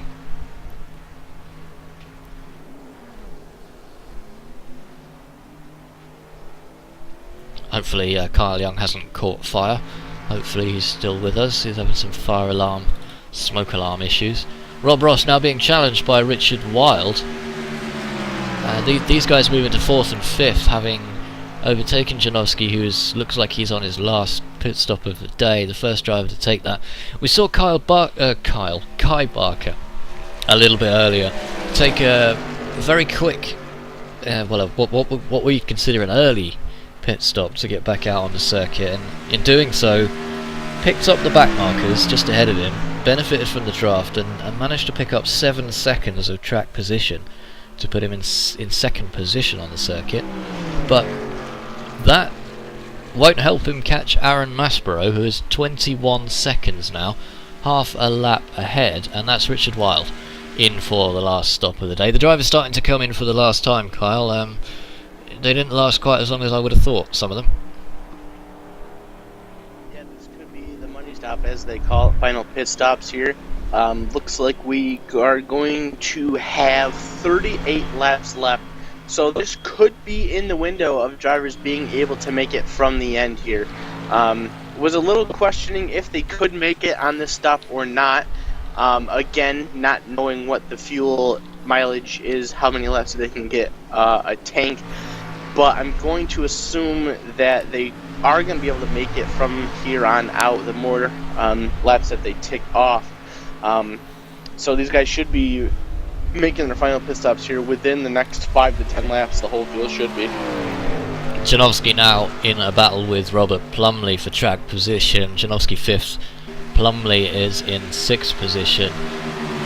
Robert Plumley's been running pretty well in this series so far. He is quite often our second cameraman, so he provides onboard cameras for a lot of the races he participates in. He just can't get enough of the iRacing service. He's in just about absolutely every single race that I turn on iRacing or VSR TV, and there he is doing something out there on track. Great guy, and provides us with extra cameras as we watch for him making the pass on Janowski down on the low side, gets around that 55 machine, moves himself up into the 5th position. Janowski seemed to have an interesting early part of the race, Kyle, because he didn't qualify well, but he managed to jump everybody and get into 2nd place, and he just hasn't found that pace again. Yeah, started in the 10th place, as you mentioned, and after that first caution, got the 2nd place quickly off of the restart, and has pretty much stayed in 2nd and 3rd place, battling with Ellis Stevens until he made this early pit stop, where he now sits in 5th place, not 5 laps down, sits in 5th, now 6th place, 1 lap down. He has, I believe that's the leader just behind him. Yep, he's just on the edge of going 2 laps down here. So again, everybody does have to make pit stops, but I don't think, I don't know. It'll be interesting to see how he stacks up again once the cycle runs its full course here. But still, either way, I should believe he would finish in the top 5, because I believe Plumley would still have to make. Actually, no, I think he did come in earlier. Not too sure. Everybody has all these weird and different pit strategies, so it's crazy to figure out everybody's strategy for everything. But should still have a top 5 run nonetheless, and definitely should consider that a victory after starting in the 10th place and making a lot of ground and making a name for himself in this race for sure. Well, I can tell you now, Robert Plumley has stopped 3 times, Janowski has stopped 4 times. So Janowski, caution's out. The caution is out. That's Kai Barker. Let's see what's happened to Kai Barker. Yeah, he's slow off of turn 4 there. Let's go back and have a look at that one on the replay. 117 laps down at Auto Club Speedway, and the caution is out for only the 2nd time. Whoa! Big moment for Kai Barker. As he comes around it's gone. It's gone, he's lost it. He had a big moment, looked like he saved it like he did before, and the back end of that car makes contact with the outside wall, and he is sent spinning. But with so much track position, so much gap between all the drivers, there's really nobody around him. It's done some pretty nasty damage to the back of that car. Ellis Stevens moves through, and I wouldn't have thought that caution would have been triggered by Kai Barker. Yeah, as he was spinning down the track, there was another car coming, so I have a feeling that's what brought the caution out. But that's going to be huge, switching things up. Looks like the 34 of Rob Ross, if it is available, would be getting the lucky dog, and that's going to put 3 cars on the lead lap. You got to believe that the lead lap cars are going to come down and pit. That just throws the question up to these guys who are laps down, who could get a lap back from the waiver round. What do they do? There's not a doubt that they can make it from here, but do you try to go for your fuel and just get that out of the way, not worry about your laps, or do you get your waiver round and hope for an early caution to try to get your fuel then? Well, Maspero is in, Stevens is in. Let's see what everybody else does, because well, there are a few cars choosing to stay out on this lap at least. You're right, it's a very interesting situation that we've got here. I would have thought, well, Kai Barker is in.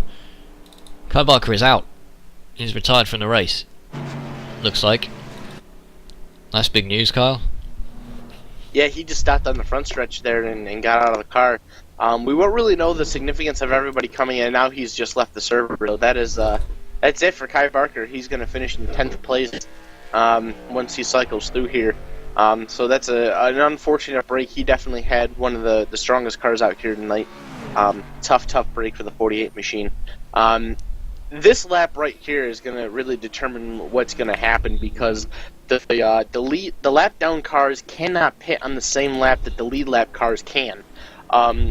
Everybody is in front of leader Aaron Maspero, so the drivers who stay out are going to be able to take a wave around, which means that they're going to be able to catch up to the tail end of the field and actually get a lap back. But those who pit will stay on the same lap that they are down and take their laps as it is. Right now, the drivers who are in front, Julian Janowski, he is a lap down. Robert Plumlin, the 27, 1 lap down. Steve Richardson, the 35, he is 3 laps down. Paul Bird, 3 laps down in the 40. 81, Scott Malcolm is 2 laps down, and Richard Wild in the 70 is 1 lap down. So here they come. Looks like Richard Wild is going to be one to come into the pits. Looks like he is going to be the only driver to come into the pits right now. He's going to sacrifice getting back onto the lead lap, going to come down, top off with fuel, and be ready to go the rest of the way. Meanwhile, it looks like the rest of the drivers that I just mentioned are going to stick out and get a lap back from what they have right now. So Julian Janowski, Robert Plumley, Steve Richardson, Paul Bird, and Scott Malcolm will all receive the waiver round and will be getting 1 lap back, and that will put now 5 cars on the lead lap. Obviously, leader Aaron Maspero, Ellis Stevens, Rob Ross, the lucky dog recipient, and then the 2 waiver round drivers, Robert Plumley and Julian Janowski. So 5 cars of the 9 still remaining will be on the lead lap for this restart. Should be just around, if not just under 30 laps to go when we get the green flag. Janowski is the interesting one for me, because he's stopped already. 4 stops. He is the stop ahead of everybody else. Plumley yet to make his 4th stop, Malcolm yet to make his 4th stop, but Janowski, if he were to come in now, he wouldn't lose a lap, but he would effectively be a pit stop behind everybody else, which means he's going to be on older tyres as we get towards the end of the race. He'll be lighter on, well, he won't be lighter on fuel, I guess, if the guys fill up as needs be, but it's got to hurt him towards the end of the race, Kyle, if he's on older tyres. Yeah, without a doubt, the guys that are going to have the advantage right now are going to be the 41, the 11, and the 34. They all were able to come down on this pit stop, and they all have the freshest stuff. They have the freshest tires. They have the fuel to make it to the end. So they are going to be the 3 strongest cars of this. The 27 and the 55, they're on the lead lap, but they're staying out. They're not opting to pit. Even though they pit recently, their tires are not going to be as fresh and as strong as Aaron Maspero, Ellis Stevens, and Rob Ross. So those 3 guys are going to be the strongest. It'll be interesting now to see if Ellis Stevens and Rob Ross are going to be able to stick with Aaron, and if they do stick with him, are they going to be able to challenge him from this race and win this race? Aaron has been strong. You know, he didn't just gap half of a track all by himself, or just by luck, or luck of the draw or just by chance. He did that by pure skill and by out-driving these guys. So the Ellis Steven, Rob Ross, they have to get a very, very good restart and be right on the tail end of that 41 machine and stick with him and do not let him go, because if you do, you may not have another chance to get him back. Scott Malcolm with the go around. He will be gaining his lead lap status back any minute. The lights are out on the pace car, ready to go green pretty soon, with 29 to go here at Auto Club Speedway. Not long to go, only the second caution of the day as well, so these guys keeping it pretty clean, but we are down to 9 cars with the loss of Kai Barker. What would have made him exit the race rather than take a repair there? Well, he's going to know better than we do the condition of his car and the length it's going to take for him to repair it compared to the competition that he has. So if he had a lengthy repair, he may have been locked into 10th place as is. So I guess rather than repairing it and finishing out the race, he just decided that enough is enough, and he will take the 10th place by a DNF. So lights are out on the pace car. The pace car now down on the pit road, and the field is in the hands and in control of the 41 of Aaron Maspero. Ellis Stevens, Rob Ross, Robert Plumley, Julian Janowski, your top 5 heading to the green flag. Green flag is back out. We're racing once again at Auto Club. Great start by the 41. Stevens a little slow off the mark, but stays with him just about. Rob Ross looking to make the move down the low side of Stevens, and that's Richard Wilde, who's 2 laps down. He is not in this race, but Rob Ross up to 3rd place. That was a little bit unexpected, but some good strategy by Rob Ross to get himself in that position. Doesn't want to be tussling too long with Richard Wilde though. No, not at all. That lap machine there, the 70, looks like he's going to try to make a charge to try to get his lap back the old-fashioned way by passing the leader. Great effort by the 34 machine of Rob Ross. Like we mentioned earlier, we haven't really talked a lot about him today. And we got a car sideways in the background there. The 81 machine, Scott Malcolm, down into the infield, sliding all over the place. Looks like he's going to be able to hang on. A scary moment there for the 81. He's going to stay in control. We are still clean and green. Just a lot of time lost for the number 81 City Chevrolet Impala for Scott Malcolm. But as I was mentioning from the 34, haven't talked a lot about him today. Had a great strategy there through pit stops. Was eligible for the lucky dog when Kai Barker spun around. He's now back on the lead lap. He's got some fresh stuff, and looks like he might be able to finish in the top 5 with ease. Well, he's on the lead lap, so finishing on the top 5 should be with ease. But has a good shot at the top 3 as he has some fresher equipment over the 2 guys behind him. Well, we saw a few cars, a few drivers caught out a little bit perhaps by the pause, which might have just cooled their tyres down. We saw Richard Wilde just making a little bit of contact with the wall there, and that big incident from Scott Malcolm did well to hold it as well, because he was on a collision course coming back onto the track on the green stuff, and hard to slow the car down and keep it under control, but did just that and avoided another caution coming out, which could have taken out half of the remaining cars, because we're only down to 9 left now. Janowski and Plumley are battling it out over the 4th spot. 25 to go. No one should have to stop again, am I right, Kyle? That is correct. The guys who came in under the caution there, they should be good. Not 100% sure for the guys who stayed up for the wave rounds. I know some of them pit within 10 to 15 laps of that caution coming out. Others didn't. I don't think we're going to see another caution. Who knows? Kai Barker just lost it all on his own. That can happen to anybody. But at least for your top competitors, they are definitely good to go the rest of the distance here for the final 25 laps of this race. Well, Aaron Maspero must be the biggest loser out of this, because he had a 21-second advantage at the front of the field, and it's now less than 1 second as a result of that pesky pace car coming out for the second time. Ellis Stevens was dropping back, but seems to be sticking to the back of Maspero's car now. It could just be a win on the cards for Ellis Stevens. Yeah, now Aaron Maspero, he doesn't have that win pretty much locked up. He's still got to kind of work for it. He's got the 11 car still back there. He's got a decent gap, but he's still back there, and he's still got to run at a competitive pace and still be up on it to be able to hang on and win this race. So Steve Richardson 2 laps down, Paul Bird 2 laps down, Richard Wilde 2 down, Malcolm is now 2 down as well. No, he's just one down, I beg your pardon, after that bit of scary incident that he had there, and more than a few drivers, I'd say, making contact with the wall. Maspero, though, looks to have this one under control for the time being. He is lapping faster than Stevens. He's gaining about 0.2 a lap at the moment, so with 23 to go, well, if Maspero can get out of that draft from Stevens, then he should be good to go in the 41 for the race win. We're missing Matt Dalton, of course, and we're missing Jake Forster, number 1 and 2 in the championship. We haven't seen Brendan Kohler in a while. He won the first race of the season at Chicagoland, so some of the top drivers missing out this time around. Janowski, the last car on the lead lap. He is still trying to get round Robert Plumley, and those guys having a fairly quiet race, but still providing some last segment excitement for us, Kyle. Yeah, for sure. Just trying to finish this one out on a positive note and get some good racing in, a nice hard battle. Even though the lead has starting to open up itself once again, now just under a second and a half lead for Aaron Maspero. Robert Plumley, Julian Janowski side by side at the line. Plumley had it at the line by just a handful of hundredths of seconds. And it looks like Janowski may have the advantage heading in, washes up a little bit, nearly makes contact.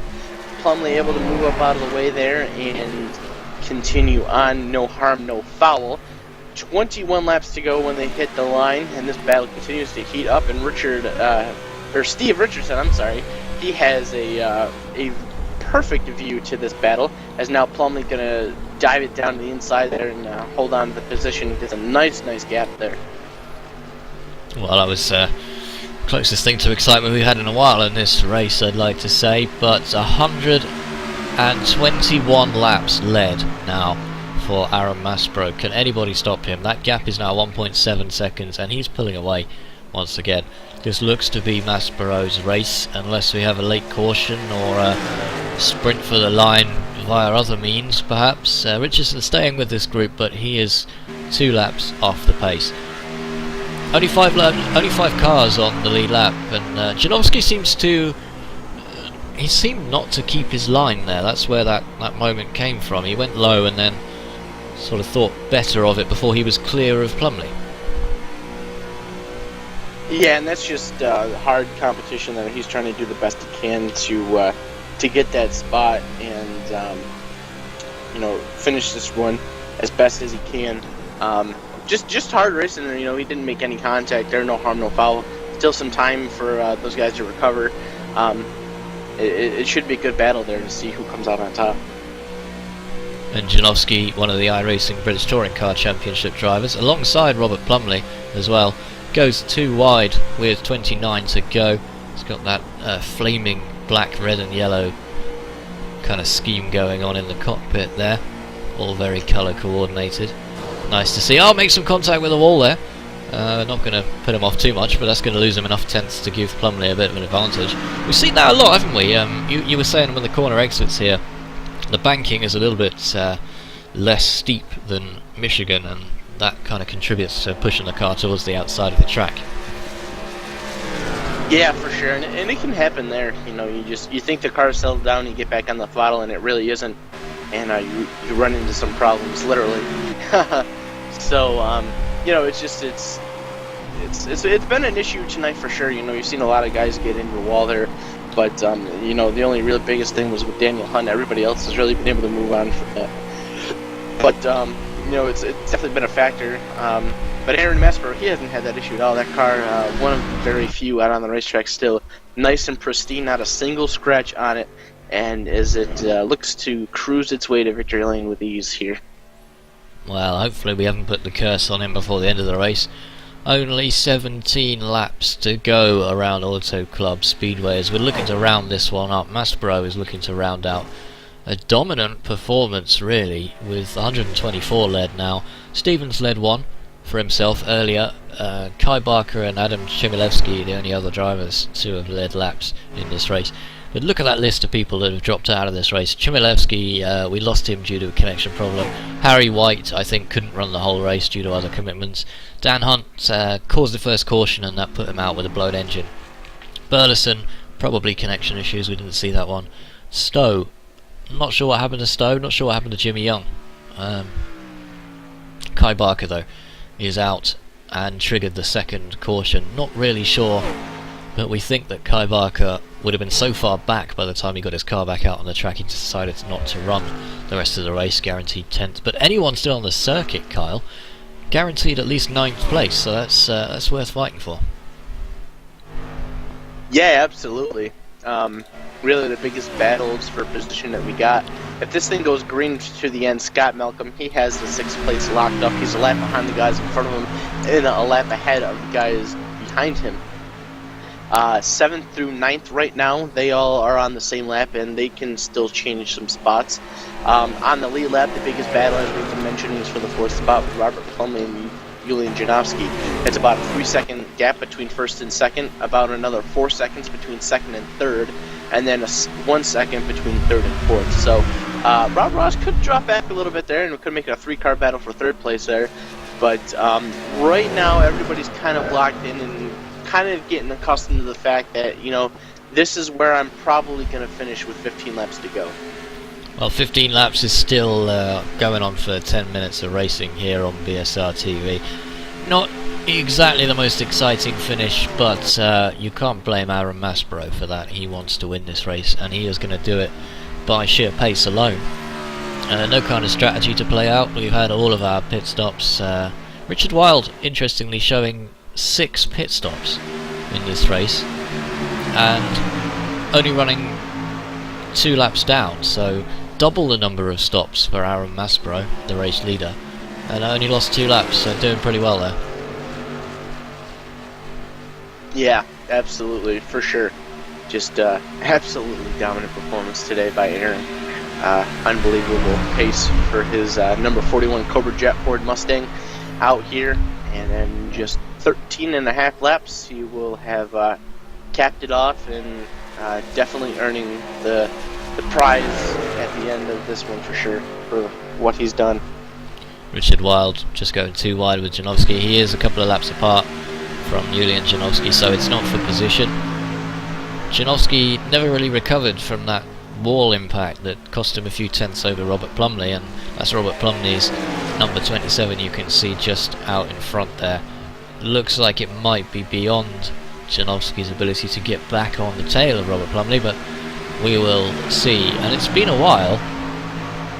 It has been a while since we have talked about the PG Tips machine of Steve Richardson, currently running in 8th.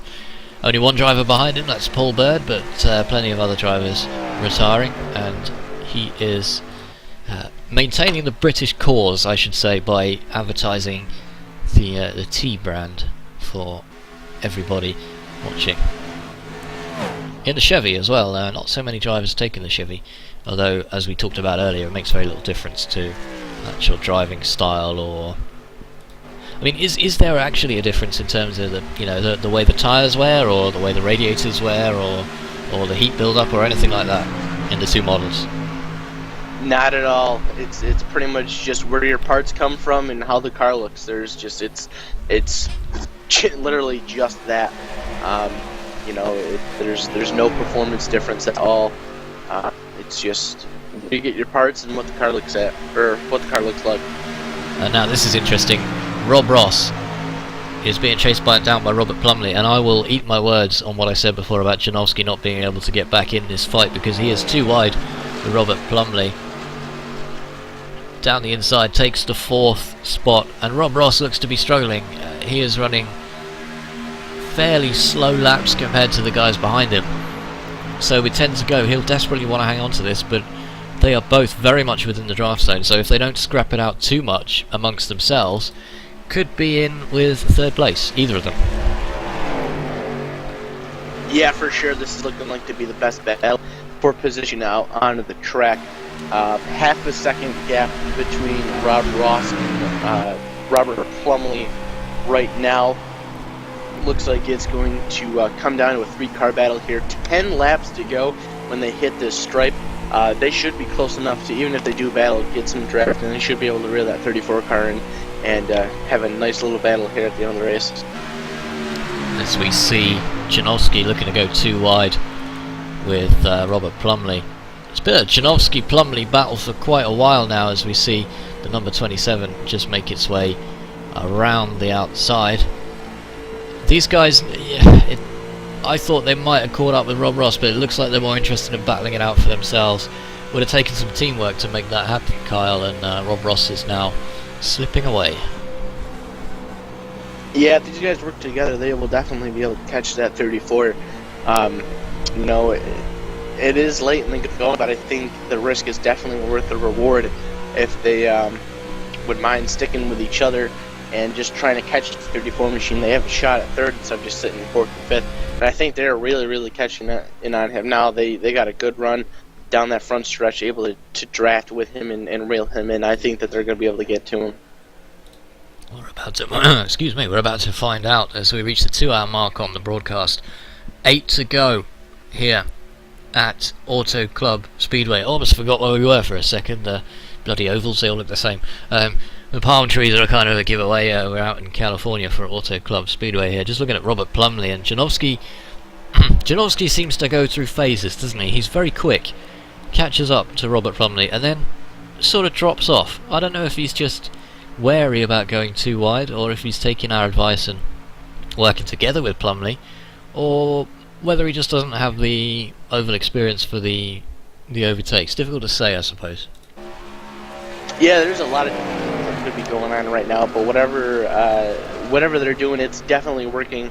Staying in line is now Robert Plumley is right up on the back bumper of that 34. Get ready, folks. We got a 3-car battle here for the third spot. Robert Plumley trying to reel him in. Now, there is a bit of a gap there between the 27 and the 55 machines. I don't really think it's anything big to worry about because Plumley's probably going to get side by side here with Rob Ross within the near future.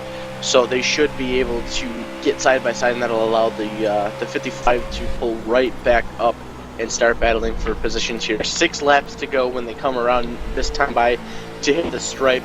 4.5 second lead for Aaron Maspero. Only a couple laps really left, and if the caution flag comes out, it'll end it. So as long as Aaron doesn't have any sort of casualty happen, this race is all his. Can Plumley take the third position away from Rob Ross? Rob Ross, not the fastest man on the track for large portions of the race, but solid strategy, puts that number 34, the kind of creamy chocolate car, into the third spot, and he's maintained that for quite some time now, but it's given a chance for Plumley and Janowski, who have finally decided to work together to get right up on the rear end of that 34.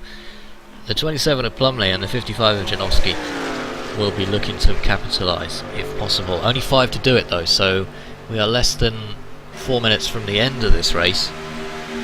What is in store here? Do you think Plumley can get round?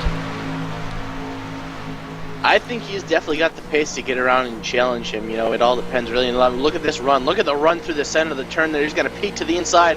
Coming off at turn number 4, Rob Ross going to try to pinch him down as best as he can. Not going to work though. The 27 peek into the inside now. The 55 thinking about going up top. He's not quite there yet. And this is where it happens. 5 laps to go. They're side by side getting ready for an intense 3-car battle for the third spot. The 55 now peeking to the outside of the 27 as they work their way through turns 1 and 2. Not going to happen that time. And they're going to stay single file once again down the back straightaway. Rob Ross in the 34 running a little bit farther down the straightaway to try to take a defensive line, forcing that 27 to go to the outside if he wants him to pass. Plumley's like, yeah, that's not a big deal. I'll go out there anyway. So he's going to try it now, and now he's going to try to work back to the inside. Intense racing here picking up at the end of this one, Chris. Oh, brilliant battle right at the end here. This is exactly what we wanted to see on BSR TV. Plumley down low and Rob Ross is up high. Janowski looks to have taken a little bit more of a high line than he would have wanted, and that's put him out of this battle. Looked to make it 3 wide at one point, but 3 to go. Anything could happen with these 3. Looks pretty secure for Aaron Maspero and Ella Stevens in positions 1 and 2 up front. Plumley's got him though. Plumley should start to pull away now. 2 wide with Janowski. Janowski goes down low, Kyle.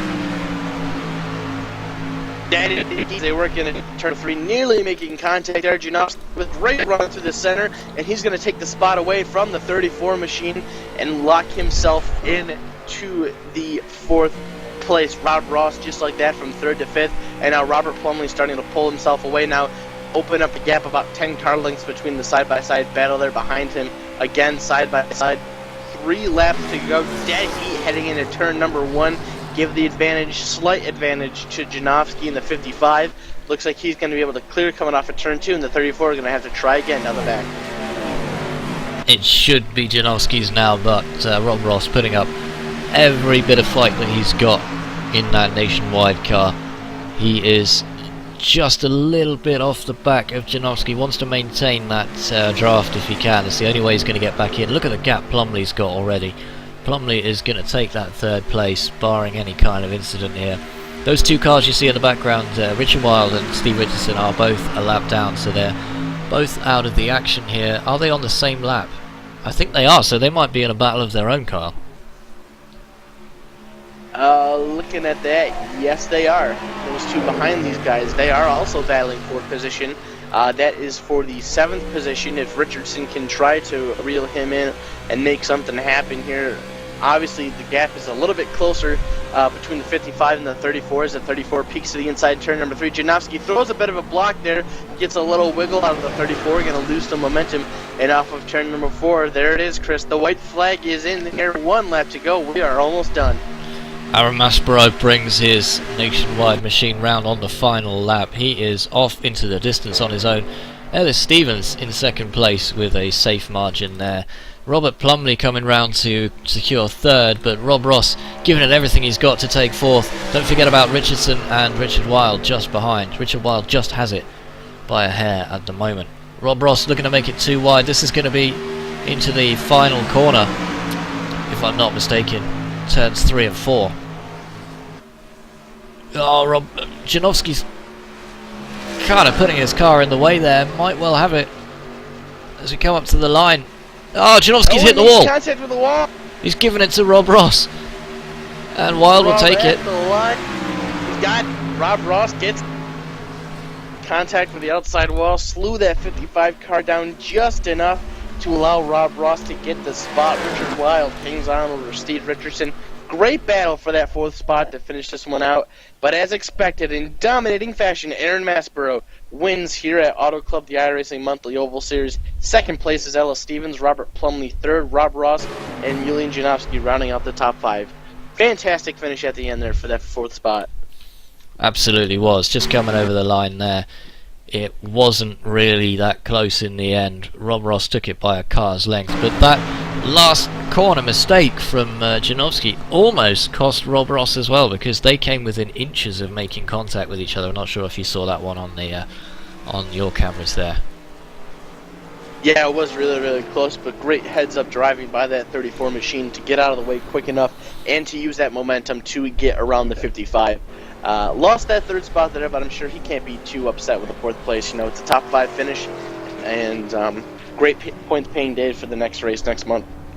And don't forget, anyone who managed to stay in this race would have come at least 9th, which was Paul Bird, because we started off with 16 automobiles, and we finished with 9 after 7 retirements. Kai Barker, Jimmy Young, David Stowe, Craig Burleson, Dan Hunt, Harry White, and Adam Chmielewski. That was quite a high attrition rate. Lost almost half the field there, Kyle. Yeah, for sure. You know, a long race, it obviously took a toll on some guys, and they couldn't make it to the end. But those who did, they got a nice little reward out of it, a nice little points day. And I'm sure that put some smiles on a lot of faces down there. I'm wondering maybe we can get a quick word with Mr. Scott Malcolm, who has come home in the 6th spot. Are you there, Scott? Hi Chris, how you doing? Pretty good, very exciting finish, but it saw you 2 laps down after a little bit of an incident in that race. You must be kicking yourself slightly for that one. Well, I kind of messed up my first pit stop. I kind of overrun it a wee bit, but the wee kind of off moment later on in the race, I kind of had to change underpants a wee bit. But aye, it was alright, aye.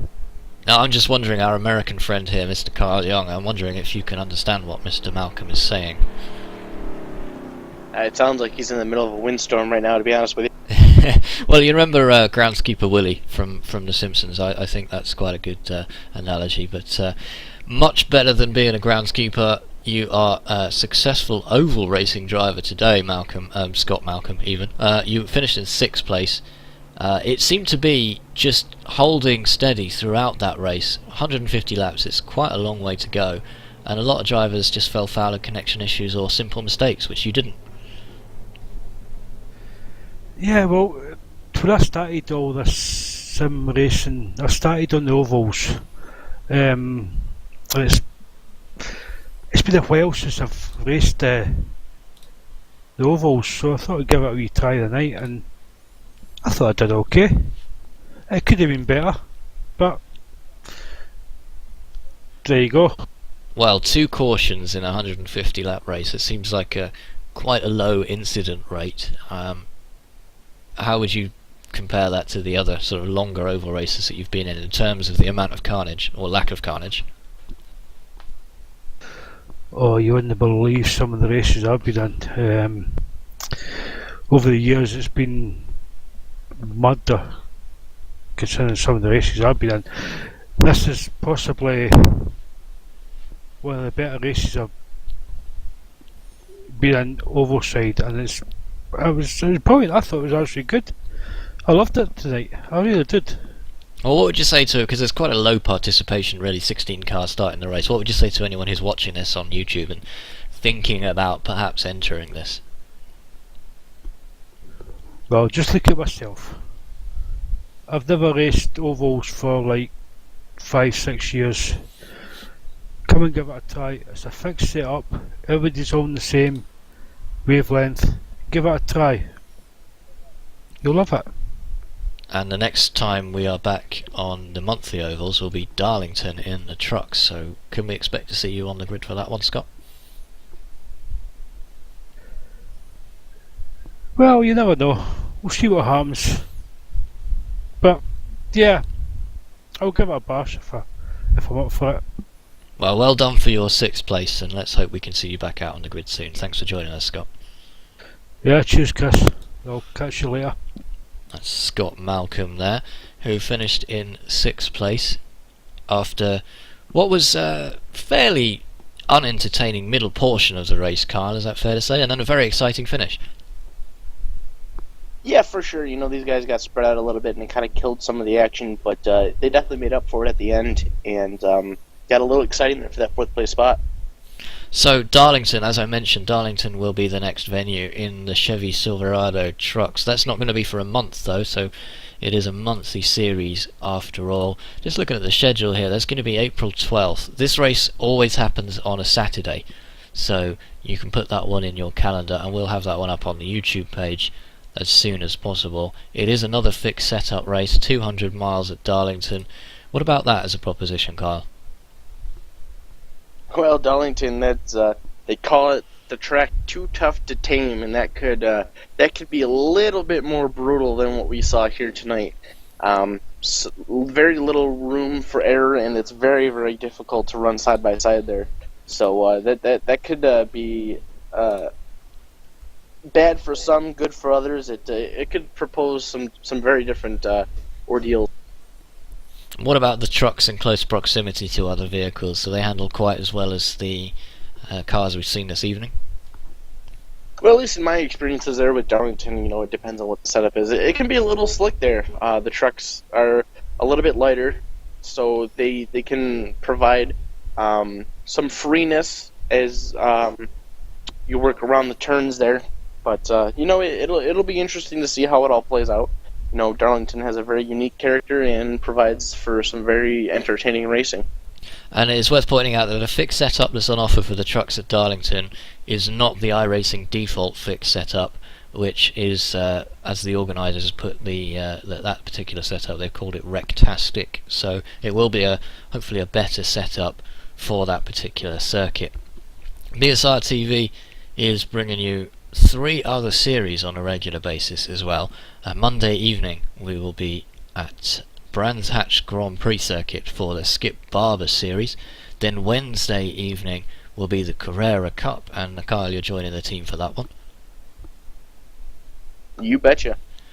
Excellent stuff. And then Thursday, the British Touring Cars are back in action once again, and the Thursday round will be from Watkins Glen. So that's all to look forward to here on BSR TV. If you haven't subscribed already, why not? Click that red button on your YouTube channel and give us a subscribe. And big thanks to Kyle Young for joining us this evening from Auto Club Speedway. Congratulations to Aaron Maspero, our race winner this evening. And we'll see you next month at Darlington.